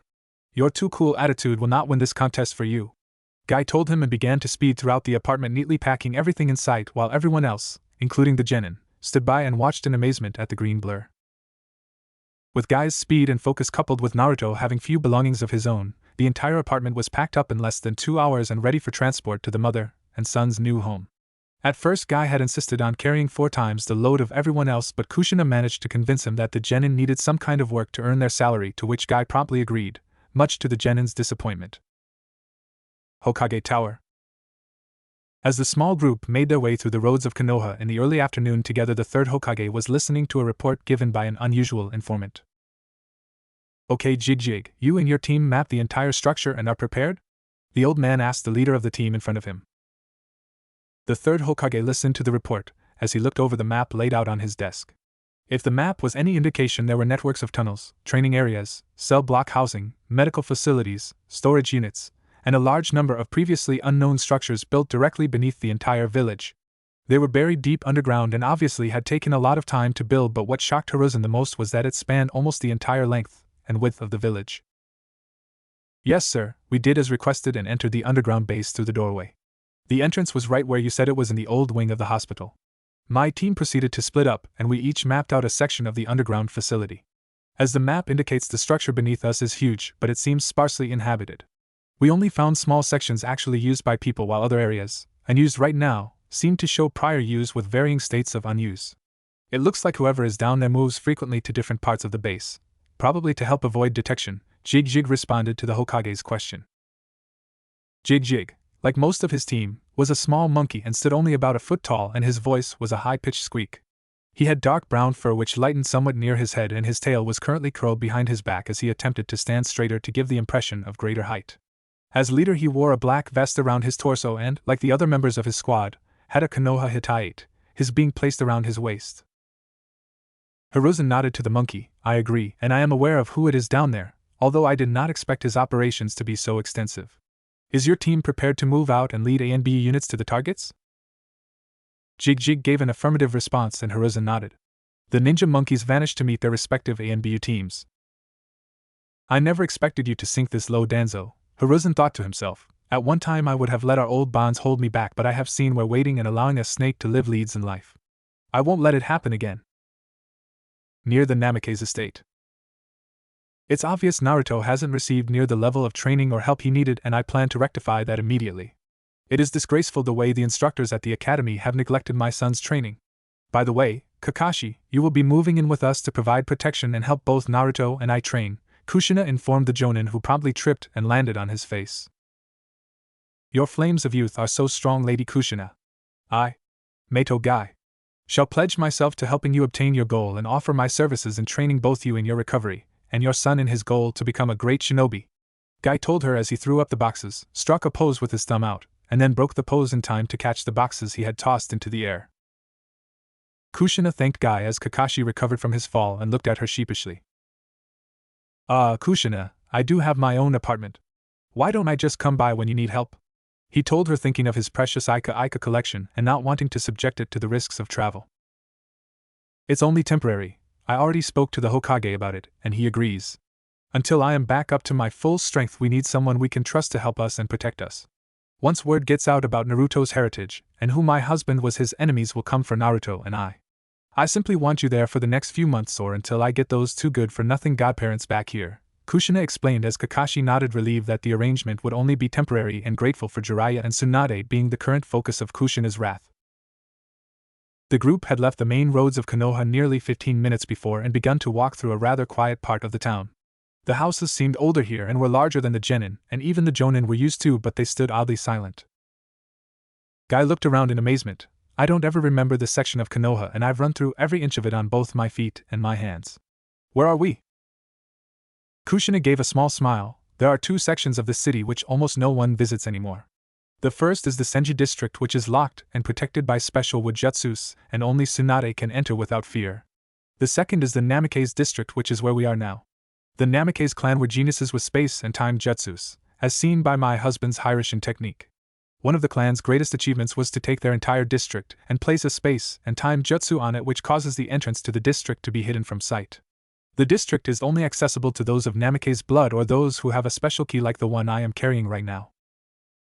The jutsu creates a bubble around the district itself, so it is still very much part of Konoha, but if you were to walk into an entrance of the district, you would simply walk through it, passing through the entire district with a single step. If you have a key or Namikaze blood, you would activate a market in the jutsu which would let you enter. Kakashi, Guy, Naruto and the genin looked on in wonder at the unknown district of Konoha. The Namikaze were considered masters of space/time, signless jutsus, and some of the greatest seal masters in the world. The district was obviously very old, and showed signs of being uninhabited for a long time. There were stores and houses everywhere, blacksmith shops, grocery stores, weapons stores, mail stations, police stations, even a family library and hospital. Everything was covered with the Namikaze clan symbol, a bright flame pattern spiraling outward from the center in a brilliant flash of color. Or it would have been a brilliant flash of color if the flags and clan symbols weren't faded to a dull brownish gray from time and carried many holes and tears in them from the weather. The shops varied in construction from those of brick and mortar to wooden structures. The houses ranged from small apartment complexes with little space to the larger, more ornate with columns and fields for yards. Yet they all showed the signs of the passage of time heavily. Several had collapsed roofs and carried dust which was inches thick. The houses were in better shape simply because they seemed to be constructed better than the shops. The library and hospital showed they had been carefully put away and sealed to avoid the damage of time. Kushina's eyes glazed over, and again she saw Minato with every turn. His smiling, confident face telling her how they would have a large family and how the district would one day again be filled with smiling faces as their children and grandchildren and great-grandchildren brought life back to the Namikaze district. She had smiled and laughed at his enthusiasm. She missed that smile of his so much. She saw him standing there pointing to something, and she began to walk toward him when Kakashi put a hand on her shoulder. There are a lot of ghosts in this place. Are you sure you want to stay here, Kushina? Kakashi asked her quietly. Kushina shook her head to clear it as the vision of Minato again faded from her sights and righted her course toward the main Namikaze house. It would be what Minato would want, and we are safest here. It's sad, at one time this district was open to the entire village to see and visit, much like the Senju and Uchiha districts, anyone could come and go as they pleased. But as the wars pressed in, and their numbers dwindled from assassinations and being targeted by enemies from both outside and inside Konoha, the Namikaze became paranoid, and sealed away their home in hopes of providing themselves with at least some measure of safety. Sadly, it didn't stop them from nearly being wiped out during the Second Great War, leaving only a handful remaining, mostly elders and a few children. Eventually only Minato was left. Naruto had been in such awe at the sight of the district and listening to his mother that his mind simply couldn't process everything fast enough for him to also speak. He felt so excited to be somewhere that felt like home to him, and with people who cared about him. The more they continued, the more Naruto felt like he was in a dream world. He had his own clan. His clan had a district. An entire district to themselves. He wanted to run everywhere and see everything, but he restrained himself next to his mother carrying the bags full of his clothes. Mom, why did everyone hate the Namikaze so much? Naruto asked her, wondering why his his clan would be hated so much. Kushina looked at her son and sighed. The Namikaze were a very powerful clan, much like the Uzumaki were at one time. But power creates fear in others who either want to maintain their own power or take it for themselves. The other villages hated the Namikaze because they were so dangerous in battle, while their fellow Konoha clans hated them because they were their rivals for prestige and power within the village. Naruto nodded, even though he did not really understand all of it, and Kushina knew that. Politics was another subject she would have to teach her son. She sighed again at the thought of how far behind her son was in his education thanks to the academy professors. Another group of people she would have to add to her list to pay a visit with once she was fully recovered. It took the group another half an hour of walking before they entered the main compound of the Namikaze clan. Calling the structure a house simply wouldn't do it justice. It was a mansion. There were several acres of what were once kept fields and trees, and the house itself was 3 stories tall and obviously could fit 100 people easily. As the group looked at the structure, Kushina spoke up again. It was originally designed around the same concept as the Hyuga compound, where the family would live together, but over the years only the clan leader's family ever truly had stayed there, and the older sections have been demolished to save space. The Namikaze were never really conformists like the Hyuga, and the idea of every family living under one roof didn't work for them, so they gave up on it early after their move to the village. So they didn't expand the main compound house and eventually shrunk it some, she explained to them. As the group entered the grounds, they saw how badly overgrown it was from nearly 10 years of neglect. The trees had left enormous piles of leaves on the knee-high grass, and the flowers had long since been chalked by the weeds. Kushina was again assaulted by her memories of Minato and this place. He had brought her here for their 1-year anniversary and given her a key to the district. She even now saw him standing by the flowers which had long since died, telling her his goal was to one day bring the jutsu surrounding the district down to once again allow his clan to be one with Konoha rather than hidden. Kushina had to shake her head as they reached the doorway to the house. Thanks, you can leave the stuff there, Naruto, Kakashi, and I will get it the rest of the way, she informed them with a smile. Guy nodded, and the genin set down their packages and stood at ease while Kushina gave Guy a key to enter the compound for training each day with Naruto and herself in the morning and evenings. As Guy ran the genins back out toward the exit of the district, Kushina hugged her son and whispered to him, "Welcome home, Naruto." That evening, Danzo had always considered his route to be the elite of the elite, silent, emotionless killers who obeyed his every command without question. Only a few Root were even allowed to have names or personal symbols, and they were the oldest members of Root and proven themselves beyond any doubt of loyalty. All Root shinobi were trained from birth to be emotionless killers. They had no hearts, they had no emotions, and they had no doubts. Such things were considered weakness to Root, and it was their lack of this baggage that made them the elite. Danzo had always considered his old teammate weak and always believed he should have been made Hokage, not Hiruzen. Under his rule, Konoha would have ruled the other shinobi villages with an iron fist. They would have entered a golden age where the leaf would have crushed their opponents without mercy. But no, the Nidaime Hokage had chosen Hiruzen to be his successor, and Danzo had been left with no choice but to found Root, and when Root had been officially shut down years ago for what many considered inhuman training methods, Danzo had secretly continued the organization. Danzo stood within the depths of his Root headquarters. It was the most secure location in the entire underground complex, and with him were his 2 more trusted bodyguards. Danzo had believed his Root to be the elite of the elite, that Hiruzen Sarutobi was weak, and that no one but he had the will to do what was necessary for Konoha. Danzo was wrong. Even now he heard the sounds of explosions as hundreds of Konoha ANBU were proceeding through his Root complex, killing his soldiers without regard. Anger crossed his features as he nodded to his bodyguards. Relay orders that all Root operatives are to fight to the last and to kill as many Konoha ANBU as possible. Tell the instructors to kill their students. And set off the bombs. I want the entire complex destroyed. Leave nothing for the Hokage to find, Danzo told his guard wearing a mask of a wolf, who nodded and relayed the orders. You may attack me, you may destroy this base, but you will get nothing from it, Hiruzen. I thought this day might come and have planned for it. I will return one day and I will be Hokage, either by acceptance or by force. Danzo thought to himself coldly as he nodded to his bodyguards. Danzo pushed a small stone in the wall of his office. The stone sunk into the rock, causing the wall to give way and slide backwards. Mechanisms behind the wall went to work, and the walls slid noiselessly out of the way to reveal a tunnel leading away from Konoha. Once the 3 were through, the wall returned to its former position, and paper bombs surrounding the tunnel around the wall exploded, destroying any indication of a tunnel behind the wall. Danzo did not look back, nor did he mourn the loss of his troops. They were tools, and this was merely a setback for the man. A major setback perhaps, but nothing more than a setback. He would not be stopped no matter the cost.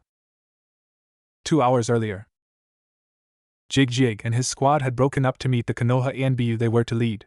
He was with Squad 4, which consisted of nearly 24 ANBU or 8 squads. There were nearly 300 ANBU involved in total, and each was to take out a specific section of the complex. Jig had informed them of the bombs laid within the structure meant to bring the entire complex down should they not move quickly enough, but that was not his concern. Okay, it's time, blow the door and move out, Squad 4's leader called out. She wore a mask and standard ANBU gear, with the only distinguishing feature being her long purple hair. The squad set off the small paper bombs which opened the doorway to the underground lair of Root and entered. They moved swiftly and silently, having planned out what target each squad would take in advance. 3 squads took off down a corridor to the right where there was little light to secure that section's power generator.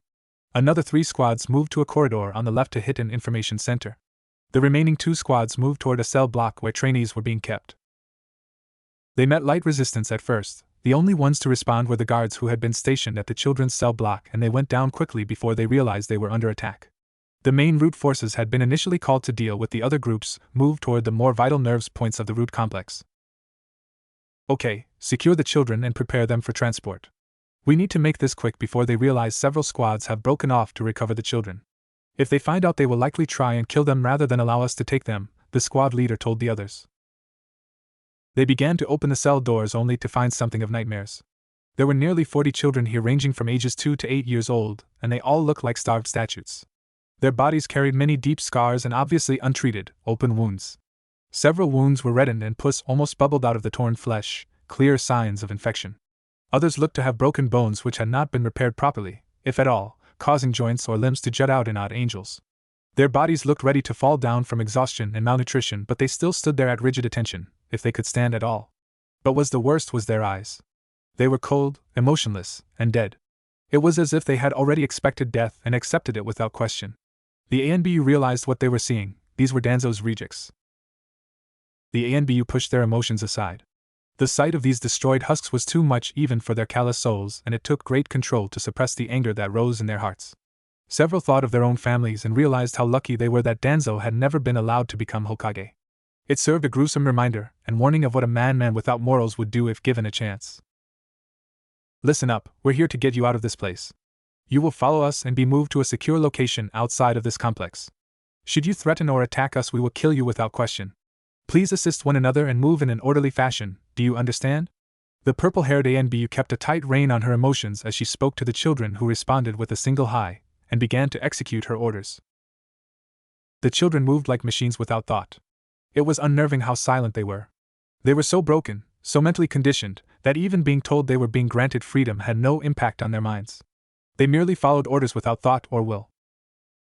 Elsewhere in the complex, other ANBU unit wasn't having nearly such an easy time. They had encountered heavier resistance as they moved into the several laboratories and information centers. The laboratories were well lit, clean, and furnished with the most advanced equipment available. But there had been nearly a dozen root members attempting to stop them from entering the location. The battle had been thankfully short but fierce. Once again, the element of surprise had given the ANBU a much-needed advantage, and the root had lost half of their number in the initial assault, and were quickly overwhelmed thereafter. The scientists working in the labs were either captured or killed, depending on their choice. ANBU members cared little if they chose death after they viewed the labs, and it was only straight control by their captains that kept the entire situations from becoming a mass murder and bloodbath. Inside the laboratory, they saw dozens of large tubes with what looked like children inside. Most of the tubes looked to be of deceased, but a few were still lit from within. Heart monitors beeped steadily at brightly lit control consoles connected to these lit tubes. These children looked to be connected to feeding tubes and breathing apparatus. They were thankfully silent and didn't move, but that was almost eerier than if they had begged for release from their prisons. They immediately began downloads of all the files in the system to be taken back to Intel headquarters.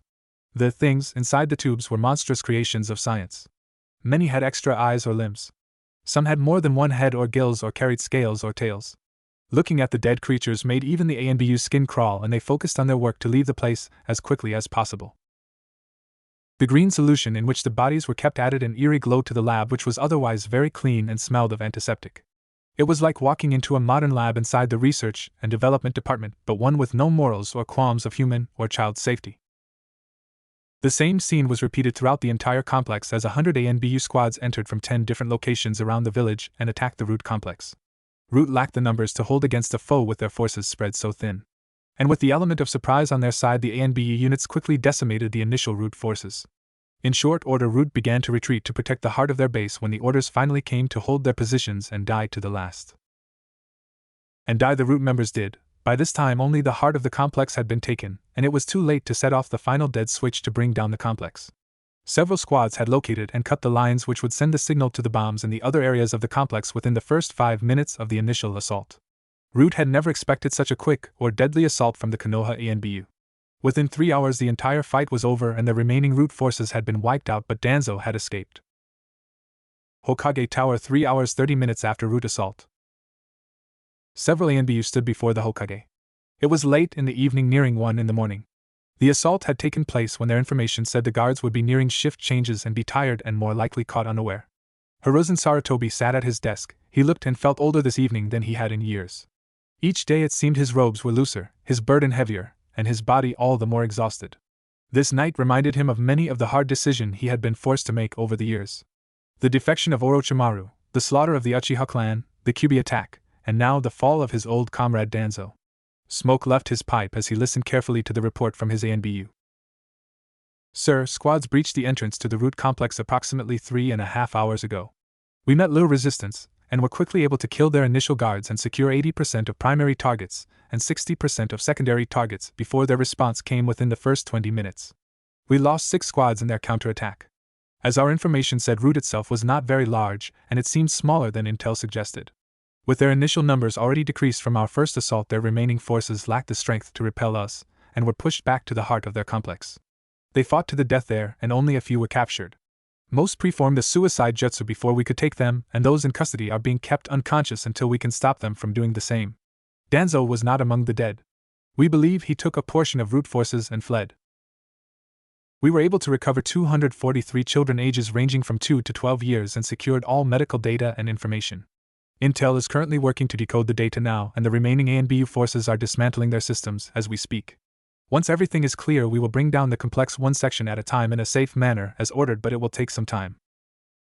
The Hokage before them nodded. I want a full report on my desk by morning and make sure those children are kept safe and under secure watch.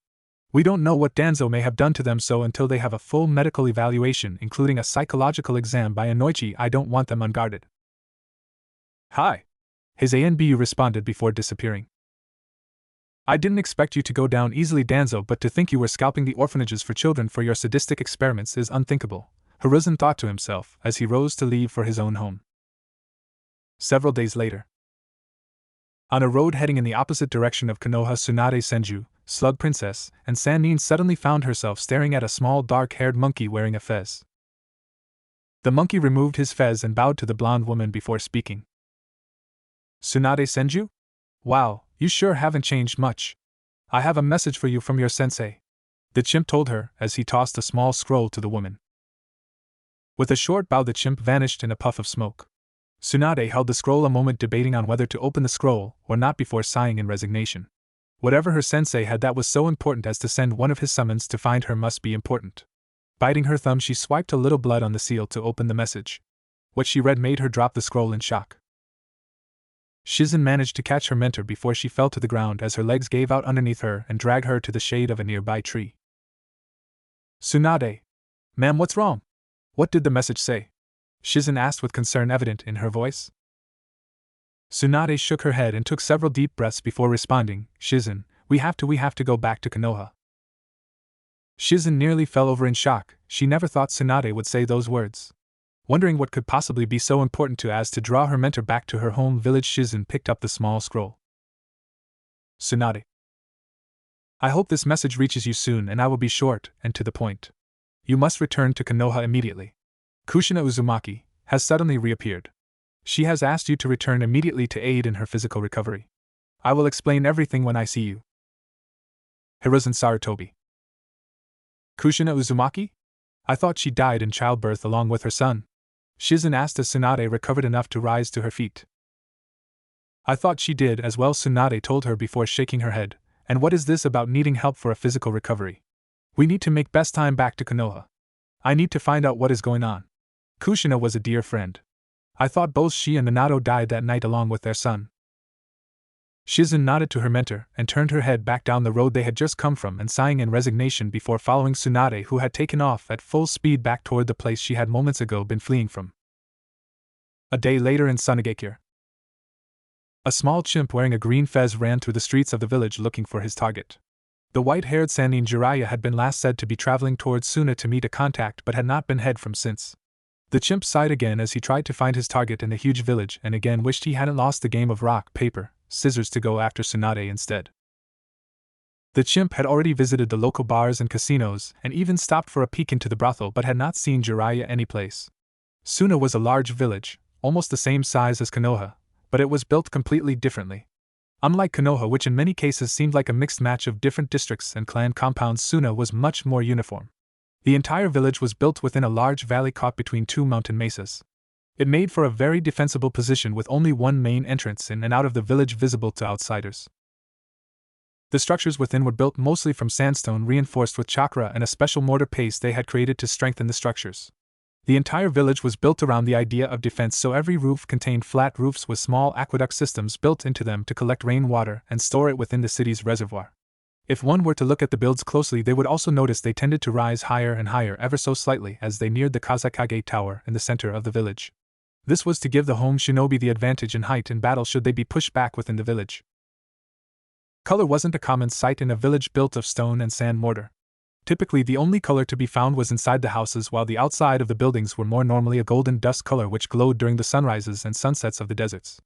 It gave an almost magical appearance to outside visitors who would stop and stare as the sun set the buildings ablaze in golden glory. Unlike Konoha, which was typically separated into districts and clan compounds, Tsuna was built in a much more open manner. The clans typically had large clan houses rather than compounds, and were much more connected to the populace. Where many of the clans of Konoha, such as the Hyuga and Uchiha, would seal themselves away, the Tsuna clans typically intermingled to a much greater degree.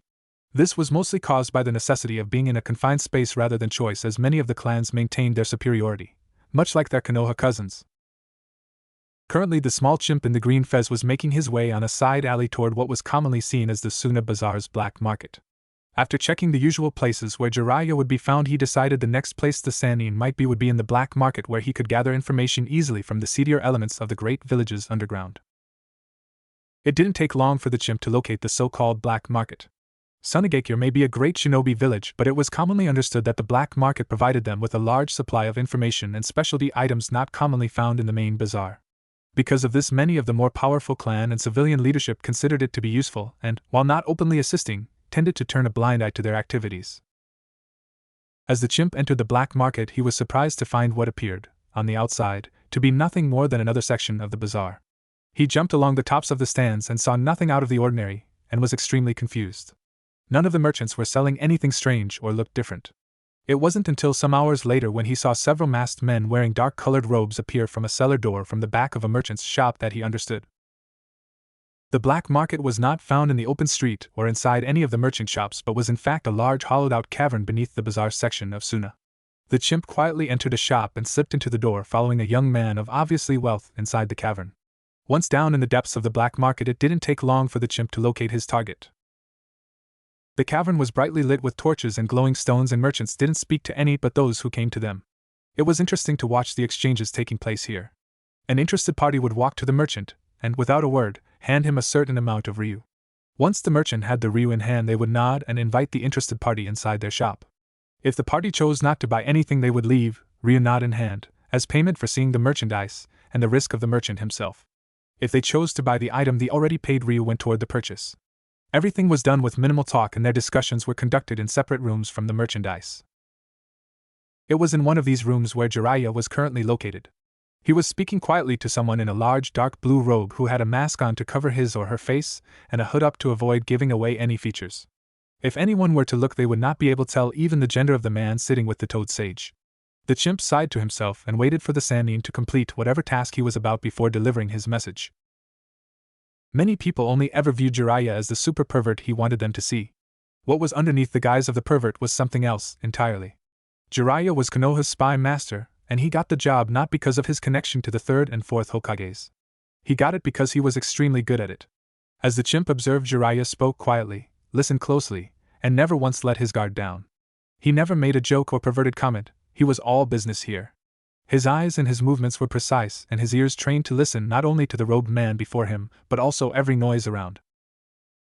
By the end of the conversation, Jiraiya handed over a bag to the person, who nodded after taking a look inside and giving him a scroll in exchange, and silently disappeared through another door in the room. The chimp rushed to follow as the white-haired Sannin moved swiftly and almost undetectably through the underground. He seemed to pass through the shadows and light as if he was part of them. It didn't take long for Jiraiya to exit the black market, and when the chimp exited, he found himself grabbed by the back of the neck and pulled upward. "Well, my little friend, I know you have to be one of Sensei's summons, or else you wouldn't be following me with such poor skill. It's not safe to try and catch Jiraiya, the legendary Sannin and Toad Sage, unaware. Now why don't you tell me why you're following me, huh?" The white-haired old man grinned at the small monkey in his hand, who looked as if he was about to have a heart attack. Without a word, he handed over the scroll to the old man, who nodded his thanks and, after swiping a bit of blood over the seal, opened the scroll and read its contents. As he read the scroll, Jiraiya's eyes went wide and his face began to pale. He looked for the chimp, but he had already vanished in a soft poof of smoke. With a soft sigh, Jiraiya decided sake was needed, and lots of it. "I am in so much trouble now," Jiraiya said softly as he looked for the nearest bar. 10 days after Kushina's return, Naruto had found his new home filled with wonder and beauty. The main house of the Namikaze clan had been built when their clan had first entered Konoha. It was built around the idea of symmetry and seals. The building was 3 stories high and held within it a huge reservoir of knowledge, history, and pride. The build was a gray stone with marble floors in the hallways rather than wood. It had 8 large pure marble columns out front on a large porch open toward the rising sun. The building was built in an odd shape. After asking why it wasn't square or rectangular, Kushina explained to Naruto that the home itself was built in the shape of a symbol. It was a grand idea that the Namikaze clan had when they first moved here. They wanted to make their house also a seal which would grant it extra protection against intruders and cut down on upkeep. It was a massive undertaking and experimentation. They used stone rather than wood because it was easier to ground it, and it was more permanent with less chance of bending or moving over time. They then laid chakra pathways through the marble and stone of the house, almost like a chakra network. This network runs through the entire house and everything on the grounds, including the gardens and monuments along the walls, Kushina had explained to him. When Naruto had asked if they had been successful, Kushina had explained the experiment was a partial success. After taking nearly a decade to complete, the house maintained a complete chakra network that was self-perpetuating through the energy within the ground. It meant that the stone and anything connected directly to the house, including painting, books, gardens, etc., would never fade or wear with time. The house itself would continuously regenerate itself. However, while the house could detect intruders, the defensive portion of their experiment had failed. They had hoped to make it so the house could produce massive genjutsus and perhaps ninjutsus at their command in case of emergency, but none had been successful. Although the active defenses had never worked, the clan found themselves in shock one day when the house was able to regenerate slowly after a portion had been struck by lightning from a storm. It was a slow process, but the stone itself actually had rebuilt itself. This odd side effect had never been explained. The first floor consisted of a massive kitchen, family library, a large bathing area, and several training areas for the family. The second floor held family rooms complete with museums of clan artifacts, and the main bedrooms for the permanent residents. The third floor was entirely taken up by dozens of guest rooms, such as the one where Kakashi was currently residing. The house was covered in seals, both seen and unseen, along with painting, banners, weapons, books, and odds and ends collected by the Namikaze clan over their history. Kushina had taken the first 4 days to rest and gain much needed weight to her frame. Guy had come over the next morning and promptly told Kushina to eat. It was a surprisingly revelation to everyone that Guy was a gourmet chef. He explained that being a taijutsu specialist meant he had to watch his diet, and since most of the restaurants in town could not provide the specialty diet he needed, he had been forced to learn how to cook. And being Guy, he had done it with his usual gusto and pushed himself to be the best chef he could. While eating breakfast, he had told Kushina that for the first few days he would be feeding her every 3 hours and spend the time between doing yoga forms to restore her flexibility and small amount of tone while getting her weight back up. Guy explained that they would need to take her recovery very slowly, and only once she had gained enough weight would she be able to start light workouts. So it was that for the first 4 days Guy would stuff Kushina, Naruto, and Kakashi, who was forced to admit that Guy was a better chef than him, with delicious high-protein meals every 3 hours, then take Kushina to perform yoga. He checked her weight and muscle mass every morning and evening to be sure she was gaining weight, which she did quickly thanks to Guy's special meal program. After 5 days, Guy had said they could begin doing very light workouts. Kushina would awaken 1 hour before the sun, drag Naruto out of bed, kicked Kakashi out of his bed, and meet Guy and Kakashi at one of the family's training fields. They then went through 15 minutes of stretching, 30 minutes of yoga, half an hour of extremely light warm-ups, a short run, and proceeded to combat forms. Kushina realized her limitations quickly the first morning when she attempted the run against Guy's advice. She was exhausted after the initial run that had not even reached a quarter of a mile. She had attempted to ignore the exhaustion and continue the run, but Guy had stopped her. He reminded her that if she wasn't careful she could set her own recovery back by months and had her walk the remainder of the distance to complete only a single mile. Guy tended to be extremely strict with his patient and continued the regimen of 3 meals a day, although he altered them slightly to be a bit smaller and in line with the changes in the workout. After the warm-up was done, usually as the sun was just cresting the hill, they began their morning workout. There was no sparring, except for between Kakashi and Guy once, and the entire morning tended to be devoted to forms. Kushina's body remembered the forms, but its inactivity had sapped it the familiarity which all ninja required in order to survive. She was forced to concentrate on every move and force her limbs, fingers, and body to move properly. But even with the intense concentration she had, Guy found many problems and quickly corrected her. Guy was quick to correct issues in Kushina's forms as she attempted to slowly move from one to another, often having her start back at the beginning. In the afternoon, Guy would make sure Kushina rested for at least 2 hours before taking her to the lake within the Namikaze district. Swimming, he told her, would help her regain muscle mass and tone very quickly and be the easiest on her body. So in the late afternoon, Kushina would often be found doing odd exercises in the water under Guy's watchful eyes. Once that was finished, they would break for dinner and relax from the day as Guy and Kakashi told stories to Naruto and brought Kushina up to date on what had been happening for the past 10 years. Naruto was another problem entirely. He was full of energy, but it was obvious from the start he lacked any kind of proper training. Kakashi was the one who endured most of Naruto's banter. Kushina gave Kakashi vicious grins as Naruto followed the older shinobi around like a younger brother, pestering him. Kakashi privately thought she planned this as part of her revenge for him not being more involved in Naruto's life. Naruto had never been trained in combat forms properly from the start, and had no style of his own. All three adults were appalled the first time he attempted to do the basic combat moves. Kakashi's mouth dropped, and Guy nearly wept at the sight of such poorly kept flames of youth, barred so early by lack of instruction from reaching their phoenix zenith. Thus, Naruto wasn't allowed to do the forms yet, and had spent the entire time working with either Guy or Kakashi in understanding the reasons behind the forms and how they worked with the muscles, tendons, bones, and the theory behind using different styles and techniques in fighting. He was even given a massive amount of reading and homework, much to his dismay, which Kakashi, Guy, and Kushina were all forced to endure. But why can't I do the exercises yet? Naruto asked again when Kakashi told him he would not be joining his mother or Guy to work on combat forms that morning. Kakashi sighed. Naruto, you know why, we've explained it several times before, but let's try an example this time, you might understand better. Ramen.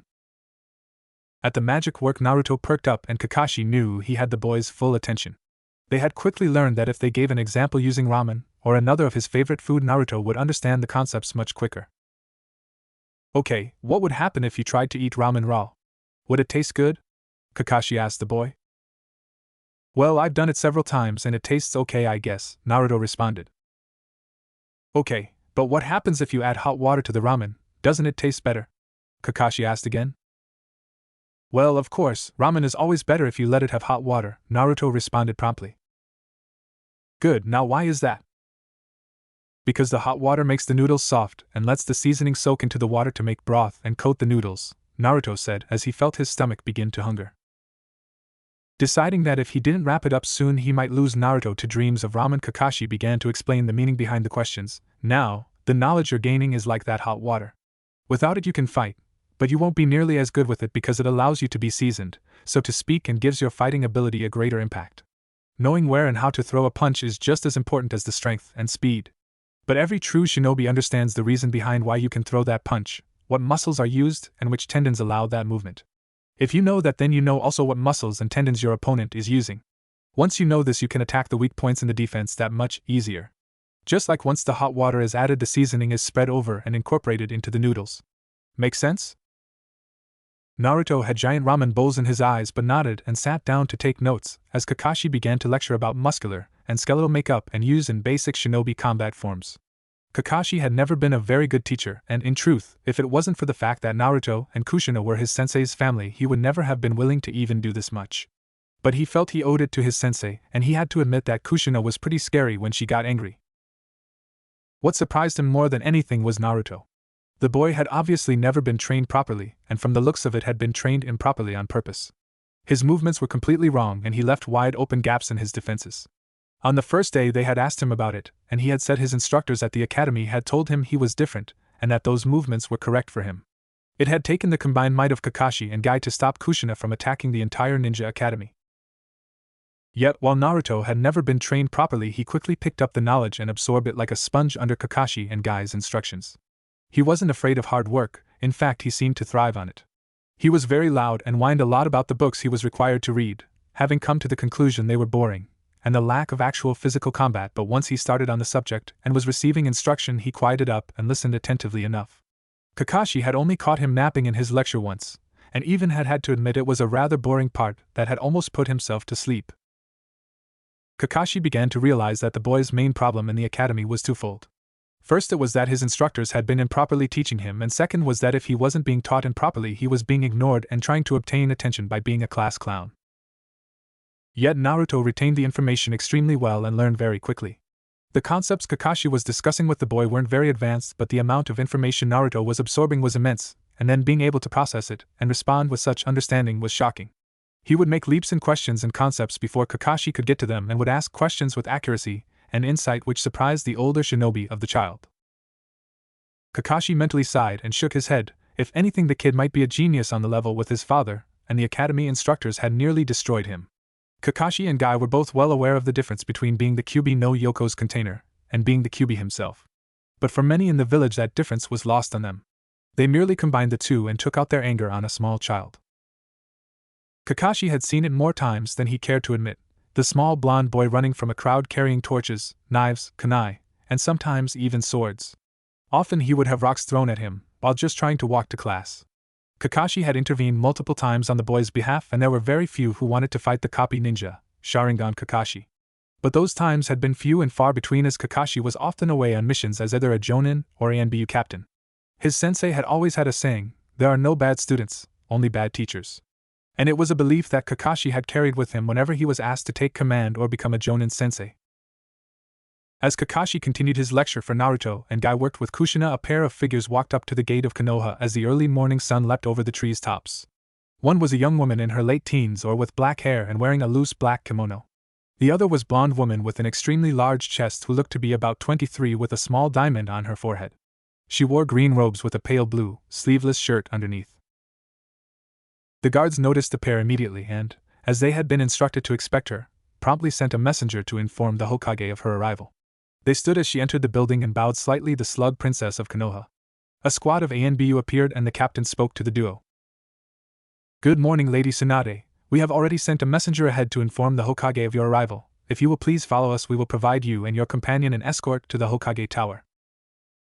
Nodding to the captain, Tsunade began down the well-known path toward the tower in which her mentor and sensei would be waiting for her. As the group walked, there was a small crowd already about on their daily business, even for this early in the morning, who cheered at the sight of one of their beloved Sannin and granddaughter of their Shodai Hokage. They smiled and waved, but Tsunade ignored it mostly. Tsunade's mind was busy with other matters. Kushina was alive, but if she was alive, then what about her son? Tsunade remembered that night vividly. It was just as the night she had lost Dan. Being back in Konoha brought those memories even further to the forefront of her mind. Flashback. The night had been lit by a beautiful full moon shining like a gemstone in the sky. The wind had torn the trees from the ground, and the ground had shaken the very roots of Konoha. The haunting aura surrounding the fox had been felt by every villager and shinobi alike. They had never seen anything like it before, and it terrified them. The entire village had been emptied as every available shinobi had been called to hold back the great nine-tailed fox. The civilians had been sent to the shelters behind the Hokage mountain. The Kyuubi no Yoko had broken free of its restraints and was heading toward the village. Tsunade had returned to simply deliver the firstborn son of Minato Namikaze, the fourth Hokage and close friend of the blonde medic. The entire birth had been going well and was mostly over when Tsunade had been summoned away by an ANBU member passing a request from the Hokage to aid in treating the injured. She hadn't wanted to leave Kushina, but with the boy born and everything looked to be well in hand, she had decided there was little danger. After all, who would attack the wife of Minato Namikaze? She was a hero of Konoha in her own right, the Crimson Death. And she knew that ANBU was protecting her, as ordered by Minato himself. Tsunade had decided that Kushina was safe and told her she was going to help the injured. Tsunade had looked at the exhausted woman and smiled gently to her as she held her young son in her arms. "Sensei has asked I take command of the emergency medical staff near the front. Your son is strong and I know you'll be safe with the security that Minato has put in place. Just hold him and let him feed some. You both did very well." "I understand, go to the front, Tsunade. That's where you're needed right now, and thank you for coming back to help us. I don't know what we'd have done tonight if you had not have been here," Kushina responded with a slight bow of her head. Tsunade smiled at her and the small child in her arms, a smile that she hadn't known she still possessed since the death of her lover and brother. For the first time she felt like she had a family again, and she felt so proud to be the small boy's godmother. End flashback. Tsunade had learned just a few hours later that Kushina had vanished, supposedly dead. That Minato had sacrificed his life to defeat the nine-tailed fox, and although the details had been sketchy, and that Naruto, That small child had not been found at the hospital. She had assumed he had died with his mother. The guilt that Tsunade had felt for not staying with Kushina that night had consumed her. It felt as if her entire soul had been torn from her body and that she had completely betrayed those who had trusted her. It was an irrational feeling, Tsunade knew that, but her heart and soul didn't care, and she had spent many nights asking what if I had stayed, as she drowned her sorrow in a sake bottle. It had destroyed her. She had broken down and fled Konoha that very morning with barely enough time to gather the simply bag she had brought with her.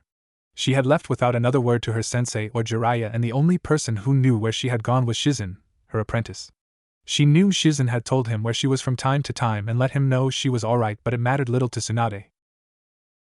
Now Tsunade stood before the Hokage tower, and the only thing she wanted was answers. She was sober, clear-eyed, and on a mission. Tsunade marched into the tower, ignoring her escort and the Chunin who attempted to slow her. She slammed the doors to the Hokage office open and saw her old sensei seated behind the desk with his pipe in his mouth. "Alright, sensei, I'm here, so where is Kushina and what the hell has been going on?" 2 days ago. It was very late. In fact, it was so late that it really couldn't be called night anymore. It would be more accurate to say it was early morning. A white-haired older man dressed in a red coat and wooden sandals stumbled out of an establishment in one of the seedier districts of Tsunade. He held a sake bottle in his grasp, and it was rather obvious from his eyes, demeanor and smell he was well past being drunk and had worked hard to stay that way for several days. He knew he should have returned to Konoha immediately. In fact, he had remained in Suna longer than he had planned. But he simply couldn't face what going back to Konoha meant. Failure. Jiraiya of the Sannin may have been many things: pervert, super pervert, author, toad sage, spy master, but one thing he had never been was coward. But the day he left Naruto alone, he knew he was running away, and he had spent many nights ignoring his conscience that he should return to fulfill his duties as a godfather. He had convinced himself countless times Naruto was safe and sound, that he was better off in the village. Eventually, though, his conscience would catch up to him, and he would end up the way he is now. He stumbled into an alleyway. The proud toad sage leaned against the wall of a building and fought the thoughts and self-accusations in his soul. I kept him safe through my spy network. My work wouldn't allow me to take him with me. He was safer in Konoha than on the road. What kind of life would that be for a child anyway? I thought he'd be happier in Konoha. Sensei said he would watch over him. More and more thoughts filled his mind, but even in his drunken stupor his conscience would not be denied. He knew he was wrong, and he knew he was going to get what was coming to him, and soon. What was worse was he knew he deserved it. Memories came unbidden to him of the one time he had tried to fulfill his duties. He had finally garnered the will and galvanized his spirit to return to the child that was his grandson in everything but blood. The boy was 5 years old at the time. No one knew, of course, but he had come back and seen the boy who looked almost like a replica of Minato, and it had nearly sent him into shock. He had broken down on the spot as every memory of him and Minato rushed to the surface. His will had crumbled at the rush of emotions, and he had run away without anyone ever knowing his dark secret. He knew after seeing how closely Minato's son resembled him he could never fulfill his role as godfather. As Jiraiya slowly sank to the ground with his back against the wall, he began to feel a slight tingle run through his body. He knew instantly what it was, but the alcohol stopped him from reacting in time to stop the pulling sensation as he felt his body enter a dimensional void, leaving nothing more than a poof of smoke where the old sage had been. Jiraiya blinked and raised a hand as the sunlight of dawn flooded his eyes and caused him to wince. He closed his eyes and tried to ignore the obvious chakra signatures around him. "It's a dream. It's a bad, very bad dream. I'm not on the mountain. I'm just unconscious in an alley in Suna," he muttered to himself, even as he knew it wasn't true. Suddenly pain filled Jiraiya's senses as a loud whack sounded, and a large lump formed immediately on the back of his skull. It was quickly joined by more as the sounds of whack, whack, whack echoed in the morning, and lumps on his knees, ankles, and forehead appeared. "That dreamy enough for ya, Jiraiya boy. Now get yourself up, we've got words to be havin' with ya," a small frog with a gray goatee told him, and from the posture and tone of voice it was fairly obviously Fukasaku, one of the ancient toad sages, was not happy. Jiraiya tried to stand, but in his alcohol-induced state he simply couldn't manage it. The old toad sage sighed and turned his head to regard his son and boss toad. "This is disgraceful, Bunta boy. Mind sobering this old fool up for us?" Gamabunta simply smiled viciously at the old man before him. "Be a pleasure, Pops," he grumbled. With a single movement and a subtle use of chakra he brought his webbed foot down on the ground and sent Jiraiya up into the air, where he suddenly sent his tongue to catch the old pervert, and with a slight flick sent him head first into the ice-cold waters of the nearby lake. Jiraiya surfaced with a glare as the cold water shocked his system out of the alcoholic stupor he had previously been in. With a glare at the toads before him, he suddenly began to realize just how many toads were watching him quietly. There had to be hundreds of them looking on as Fukasaku, Shima, and Gamabunta waited for him at the shore of the lake. None of the toads looked happy. They all stood quietly watching, as if some sort of trial was being held, and he saw more than one look of quiet disdain for him. Shima stood holding a rather menacing rolling pin in her hands with a dark glare at the man before her. Fukasaku held his wooden rod quietly with a neutral expression. His eyes, however, couldn't contain the obvious anger held behind them. Gamabunta seemed the least angry at his old friend, but even his rigid posture was vastly different from his normal relaxed demeanor, betraying his own emotions and the seriousness the situation demanded. Before Jiraiya could consider running for it, he felt Gamabunta's massive tongue encircle him and lift him from the water to be deposited on the land before the three toads. Hi guys, you look well," Jiraiya started before a loud whack silenced him as another bumped added to the one he already had on the back of his head. Ouch! What was the silence? Gamabunta roared. "You were not brought here to speak, Jiraiya. You were brought here to listen, so shut up for once, you pervert, and listen." Fukasaku nodded to his son and fixed a glare on Jiraiya. "Jiraiya boy, we've recently received a very interesting message from the Monkey King Enma sent to us by the Hokage of Konoha," he began as his eyes narrowed at the man before him. "He asked us to help find you as a request by Kushina Uzumaki. Now, we don't want any of your excuses, so don't even try. We know Kushina was Minato boy's wife. The lad spent hours talking about her, and how they were dating. Hell, he showed us the ring to get our opinion before he asked her. On top of that, when the message mentioned her son, Naruto, well, it left little in our mind who the boy's father could be or whose book he could be named after. First, we couldn't understand it. Minato boy's son, and you never mentioned him?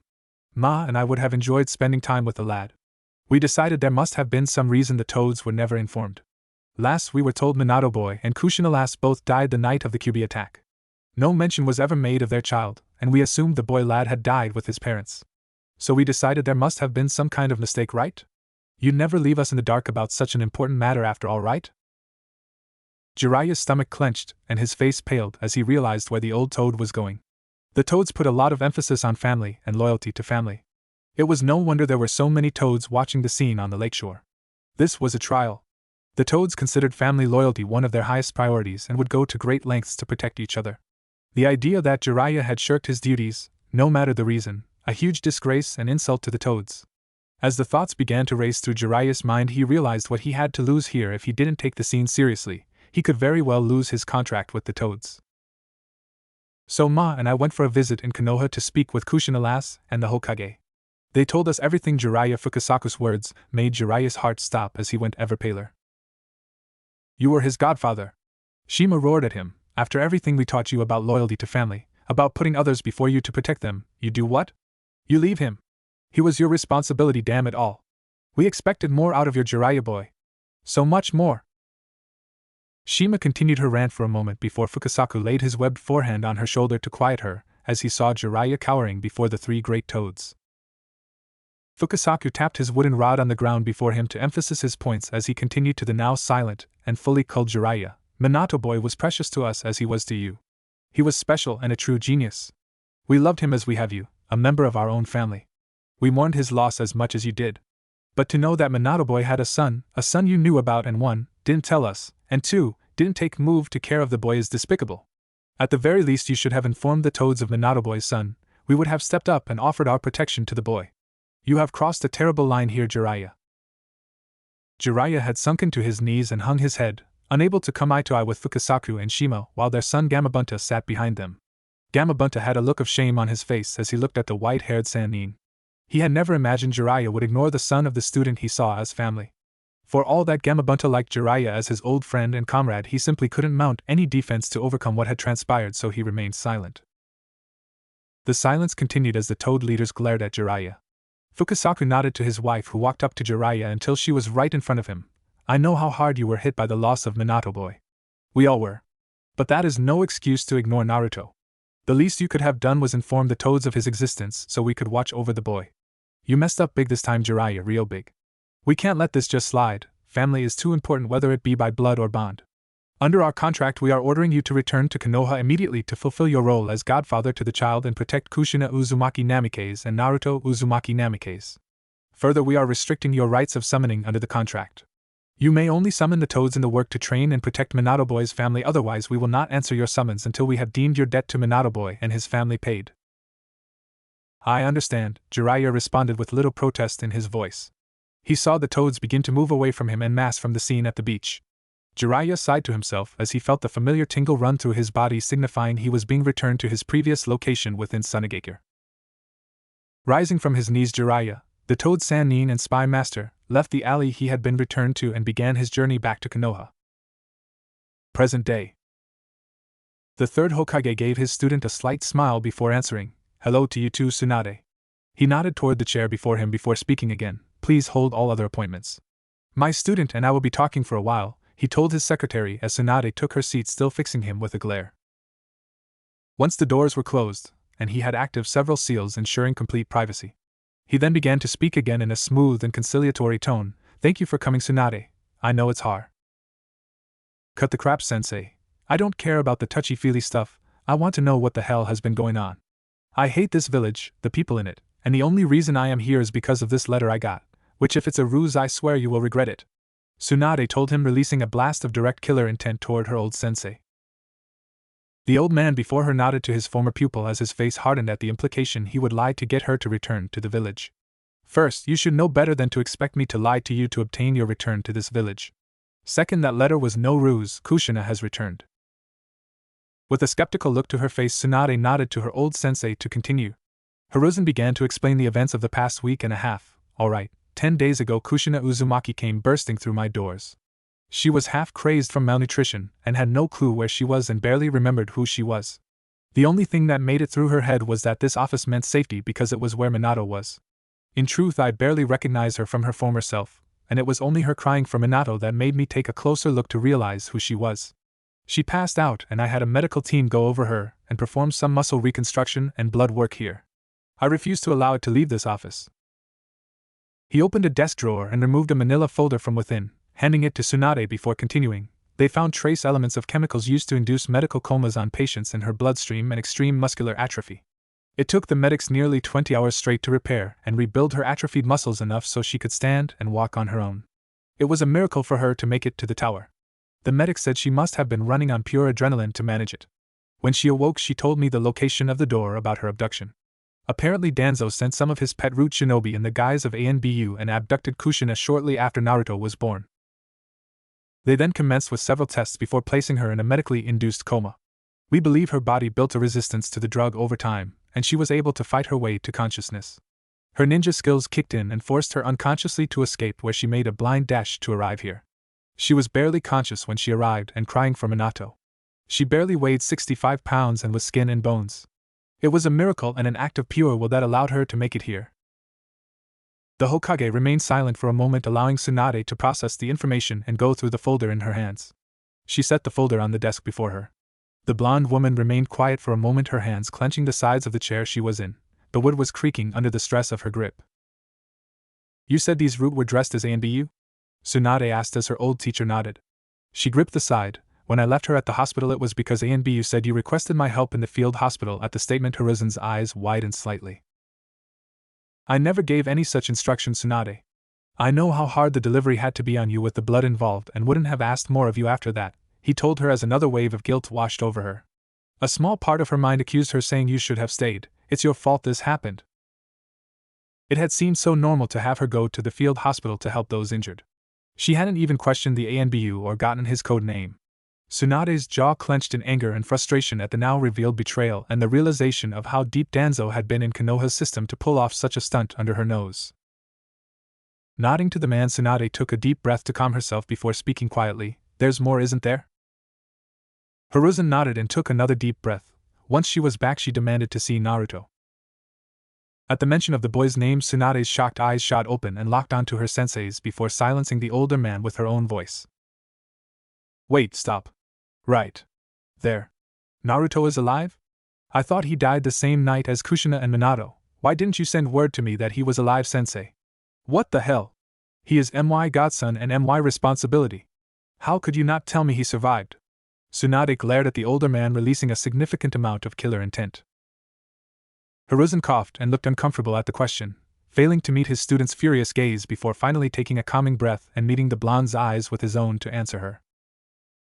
The truth is, Tsunade, you ran away from the village before I had a chance to tell you, and when I finally got word you sounded completely broken.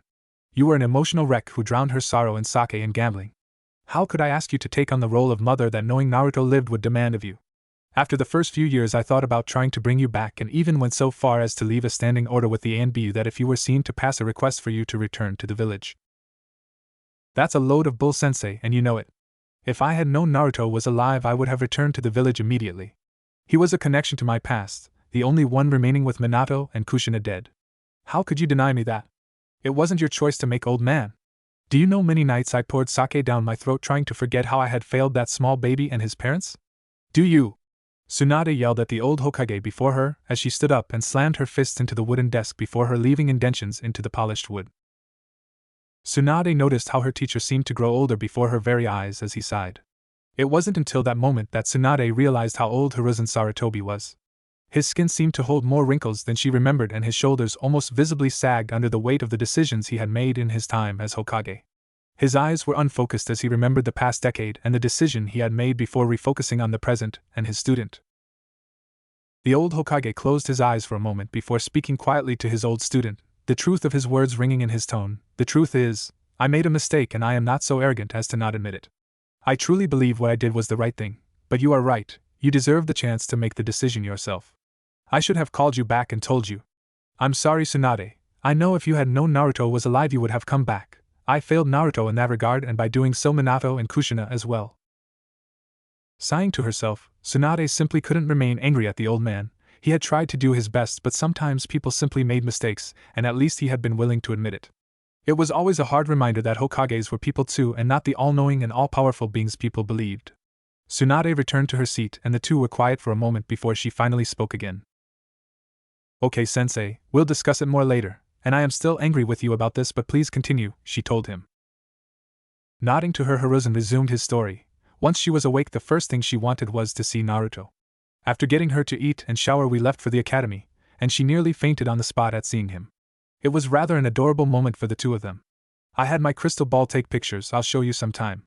After several discussions, Kushina demanded Minato's effects and will and moved into the Namikaze district with Naruto, and dragged Kakashi along with her for protection.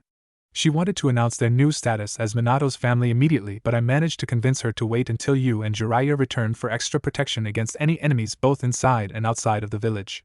Currently Guy and Kakashi have been overseeing Kushina's rehabilitation and Naruto's remedial training. I see, and why exactly does Naruto need remedial training? The blonde before him asked as her eyes narrowed, her mind already reaching conclusions about the reasons motivating such a move. According to Kakashi, Kushina, and Guy, Naruto has been instructed incorrectly by the academy professors for several years before Iruka took an interest in the boy. I was going to take care of the situation, but Kushina requested I wait until she was well enough to handle the situation personally, the old Hokage told her as he grimaced at the idea of what Kushina might be thinking. Well, I will say you made one hell of a gigantic mess here. What about Danzo and his route? I am assuming you haven't just let him get away with kidnapping Minato's wife? And if he's still alive, I want a piece of that ugly old bastard. Tsunade told him with a murderous glint in her eye that promised a long time of torture. Hiruzen sighed again. Danzo's route have been dealt with, but Danzo himself has escaped. We did manage to rescue all of the children he was training and all of the information on his experiments and plans. We are still going through it all, but it looks like he was scalping the orphanages for the best candidates for potential shinobi. We managed to rescue over 200 children from ages 2 to 12. It is disturbing to think that in a few more years he would have likely doubled the size of his root forces. I'd like you to look over some of them that have more severe training injuries if you don't mind. We'll see. I am not here to help you or the village sensei. I am here because Kushina and Naruto need me and I have a responsibility to Naruto as his godmother. Now, before we take a little trip to visit the Namikaze district, tell me something. Where was Jiraiya in all of this? She asked him with an evil gleam shone from the eyes of the blonde woman as she said the name of her former teammate. Jiraiya, well, from what I have heard, should be on his way back. I know the message I sent him got through, he told her carefully. Tsunade raised an eyebrow at that. You know that's not what I mean, sensei. Where has Jiraiya been for the past 10 years? He is Naruto's godfather after all, and I know he didn't run off like I did. So where is the old pervert, and, judging by your reaction, why has he not been here? I think it would be best to ask Jiraiya that himself when he arrives, don't you think? Hiruzen told her as he skirted the subject carefully to avoid angering the blonde Sannin before him. As she narrowed her eyes, Tsunade nodded. I suppose you're right, sensei. It would be easier to ask him in person and there would be less chance of him escaping if he doesn't have a damn good reason for not being here. Now, I think we were about to make a short trip to the Namikaze district, weren't we?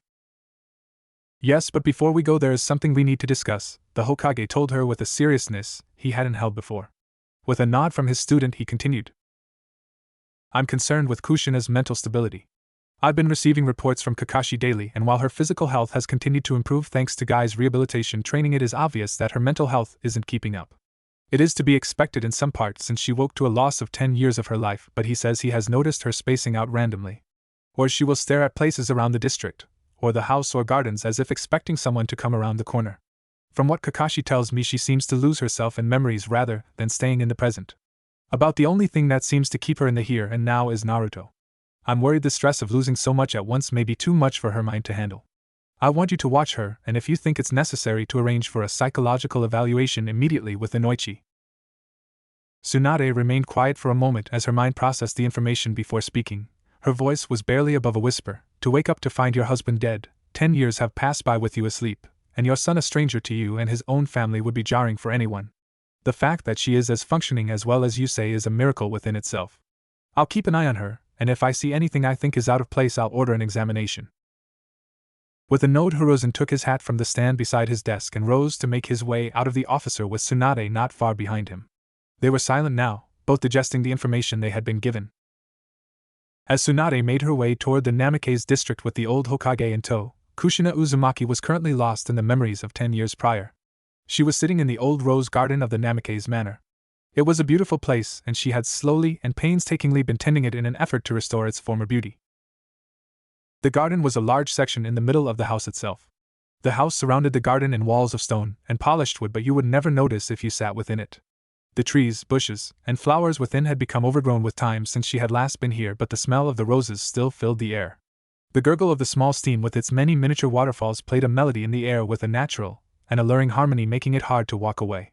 The smell of the roses on the air was intoxicating but not too sweet. The entire setting was one of simple beauty and grace. Kushina had often thought of Minato, and the Namikaze clan he described as similar to the garden they had built. They had been simple people who enjoyed life but were hardened warriors when needed. They enjoyed the simple things such as family and peace and quiet, but held some of the most brilliant minds on sealing and complex jutsu in the world. Minato had been just like them. He had wiped out half of the IWA army during the war, and yet he was the kindest and gentlest man in the world. He was considered the most powerful shinobi of his generation but acted as if it didn't matter. He was approachable, loving, kind, strong. Kushina shook her head to clear her thoughts. She often found herself thinking of Minato these days, and it always led to tears she did her best to hold back. Kushina was here this morning after her initial training with Guy. She sat, lost in her memories of Minato when they had first come here. It had been a cool evening and he had told her he wanted to share something with her. This garden was a special place to Kushina and it brought her comfort, as if the world hadn't changed around her while she slept. If she closed her eyes, she could still see Minato from that night. Minato had worn a dark blue button-up shirt, which contrasted his bright blonde hair and made his blue eyes shine. He had on black pants, and his smile seemed to brighten her entire world. They had secretly been dating for nearly 4 months, and it was like a part of her life had finally become complete. They had known each other for years and been friends since they had graduated from the academy, but it wasn't until the shinobi from Kumo had attempted to kidnap her that she had realized how much he cared for her. He had brought her here, into his family's ancestral home. The streets were dark and quiet as he explained to her the sad story of his family. He told her of his dream of restoring the district and having a family and to restore his clan and bring down the dimensional walls that surrounded his family's district. Then he had brought her here, to the rose garden in his home. They had sat on the very bench which Kushina now occupied alone. A tear passed down her cheek as the thought of Minato passed through her mind. Her eyes were closed and her mind so busy with her memories that she didn't notice the small presence that came to her side. "And mommy?" Naruto said as he watched the first tear followed by another. Kushina opened her eyes and wiped the tears from her face with the back of her hand and smiled at her son. He was her world now, the only thing which kept her sane in the mass of emotions and memories which rose, often unbidden. "Mommy, why are you crying?" her son asked her. "I was just remembering Naru. This is where your father brought me the first time he brought me into the Namikaze district," she told him with a small sad smile. Naruto had been avoiding asking his mother much about his father. He saw how she cried when she saw certain things in the house, such as clothing or pictures. He wanted to see his mother smile, but he didn't know how, and when he had asked Kakashi what to do, the older man had advised Naruto to simply try and be there for her, and to listen. "And Mom, could we talk about Dad?" Naruto asked hesitantly, hoping his mother wouldn't cry or get upset. It had been so hard these past few days, his mother always so distant and lost in her memories. Kushina was shocked for a moment. Aside from their initial conversation, she realized she hadn't told Naruto very much about Minato, and felt ashamed she had allowed her own private grief to deny her son something so important. She smiled gently down at her son. "Of course, Naru, I'd like that. Why don't you climb up into my lap and I'll start with this garden?" With a happy smile and a nod, the 10-year-old promptly jumped into the seat beside his mother, only to have her pull him onto her lap and wrap her arms around him. She smiled at him. He looked so much like Minato it was scary at times, but where Minato was quiet and reserved, Naruto had her brash and energy-filled personality.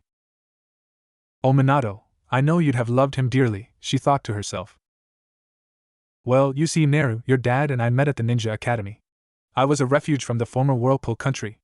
My homeland and clan was destroyed during the Third Great Shinobi War. To my knowledge, all of my family was wiped out that day. It was only fate that allowed me to survive. I wasn't there at the time of the attack. You see, I was brought here before that to aid the Senju clan. You see, Naru, our family are cousins of the Senju. In fact, the first Hokage was married to an Uzumaki," she told as he gasped at the thought of his family being related to the founding Hokage of Konoha. Smiling, Kushina continued, "At first I thought your father was a big wimp. When they asked us what we wanted to be when we grew up, he told us he wanted to be the most beloved Hokage ever to live." Kushina blushed slightly. "I actually laughed at him for that. It wasn't until after the academy that we started to get to know each other. We were both assigned to different sensei but often found our teams working together on missions. I didn't even know he liked me until an incident with some Kumo shinobi happened. You see, our blood has some rather special abilities in it. We have the ability to suppress Biju, much like the Senju," she told with a proud smile. Mom, what's a Biju?" Naruto asked hesitantly. Kushina ruthlessly suppressed the sense of righteous anger that spiked within her soul at the simple question by her son.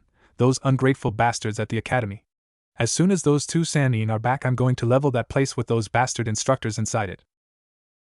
It took her a moment to pull her mind away from the thoughts of castrating and burning academy instructors alive to answer Naruto's question. A Biju is a chakra monster. It's where chakra which resides naturally in the world have coalesced and condensed into a sentient, thinking creature, most people call demons.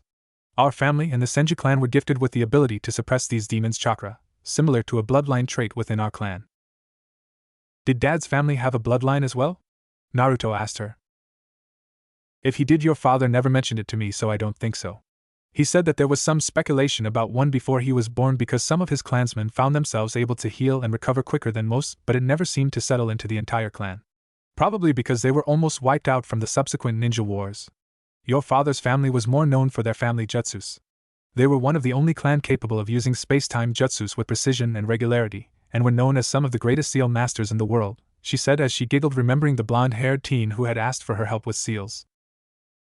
"Actually, it was one of the things which brought your father and I together," she told Naruto. "The Uzumaki family has deep traditions in sealing, and we held some of the most powerful seals in the world in our family library. Sealing was considered a family specialty, so we were taught them at an early age, so I was fairly adept even before coming to Konoha, and I continued to train myself on my own. Minato asked me to give him some pointers with more advanced seals when he a bit older. I never knew he was creating a new jutsu at the time though." Kushina smiled as she remembered the day when she was 14 and Minato had asked her to lunch to talk about some advanced seals she had brought with her to study from her homeland. She hadn't known then about his work on the Hiraishin Jutsu. Although it was just an idea in the back of his mind at the time, and he wouldn't have the ability to even begin considering work on it until several years later. During the silence, Naruto looked up at his mother and smiled brightly at her. His eyes seemed to radiate the intense emotions inside him. "Mom, thank you for coming back." "Oh my little Naru," she said. She leaned over and kissed his hair. "I just wish you hadn't had to be alone for so long. I wish I had been there to watch over you, but I am now, and I promise you won't ever be alone again. I'll be there when you go on your first date, when you graduate, when you get fight in the Chunin exam, when you become Hokage, and when you get married and have children. I promise, my little Naru, I won't let you be alone ever again," she told him with conviction, making the promise to both him and herself never to allow her son to live without his family again. "Now, how about I tell you about the Uzumaki clan, huh?" she asked with a slight smile as he nodded to her. Naruto listened on as his mother spoke, drinking in every word she said as he wrapped his arms around her waist, slowly tightening his grip and nuzzled into her body. For the first time in his life he had a family. In his head he knew that from the first day his mother had come back into his life. Yet the shock of that feeling finally had begun to settle into the little boy's life as the changes which had taken place finally began to settle down. Kushina could feel warm tears beginning to burst forth from the dam of emotion that Naruto had been holding back for so long. Everything lately had been like a dream. He had a family, a history, not just one but two clans he came from. The shock of everything was finally beginning to wear off, and Naruto just couldn't hold it inside anymore. As he held his mother, he let the emotions he had bottled up for years, the fear of being unloved, the feeling of being alone and hated and finding himself in a home where he was wanted, and the relief his fears were unfounded come forth. Kushina placed her arms around his son and felt her own tears beginning to flow freely as the mother and son comforted each other. For the first time since awakening, Kushina allowed someone else to see her cry for her loss of the man who had brought such joy to her life. And in the peace of the garden within the Namikaze manor, the last of the Namikaze held each other, allowing emotional walls they had put up to be slightly pulled away and bringing them closer. Rode one day from Konoha. As Tsunade and the old Kage made their way through the streets of the village toward Kushina and Naruto, a white-haired man was moving quickly along the road a day's travel from the village. Jiraiya had been lost in thought since he had left Tsunade. At first he had rushed out of Suna in a mad dash, but soon after slowed a bit with the realization he had no plan or idea what he would do once he got to Konoha. Many emotions and thoughts had run through him, and his mind was filled with how he would be received when he returned to Konoha. He knew Kushina would be furious, and after seeing some of the beating his student had received at her hand, thoughts of her vindictive and creative nature made him shudder at what she could, and probably would, do to him. And then there was the Toads. The way the Toads had responded to the news of his godson's survival had been rather harsh in his opinion, but not entirely unwarranted. He had never even considered that they would want to know that Naruto had survived. But given to how much they had loved Minato, and their penchant for strong family connections, they would consider the care of Minato's son a very important matter. And while Gamabunta had been present at the battle with the Kyuubi no Yoko, he was never told who the child was, and he had been forced to leave before the final sealing. Hell, he may have had to depart before even seeing the child used in the sealing. Jiraiya sighed to himself for the 1000th time, and shook his head. Finally there was Naruto, the godson he had all but abandoned. He had no clue how he was supposed to ask for forgiveness for his actions. How did one even go about asking to be forgiven after knowing what the boy suffered and ignoring his torment for years? Well, ignoring wasn't entirely true. Jiraiya had watched the boy from the shadows many times, tried to gain the resolve to take him away from Konoha, but every time he had lost his nerve the moment the boy turned a certain way or smiled just like his dad had. Everything about Naruto reminded Jiraiya of Minato, and it broke the Toad Sage's heart just being near him, and in doing so he had failed the man he had considered a son. How does one even go about asking for forgiveness for such a crime? Jiraiya was simply at a loss as he continued toward Konoha, his very soul weighing heavy with guilt and the burden of shame.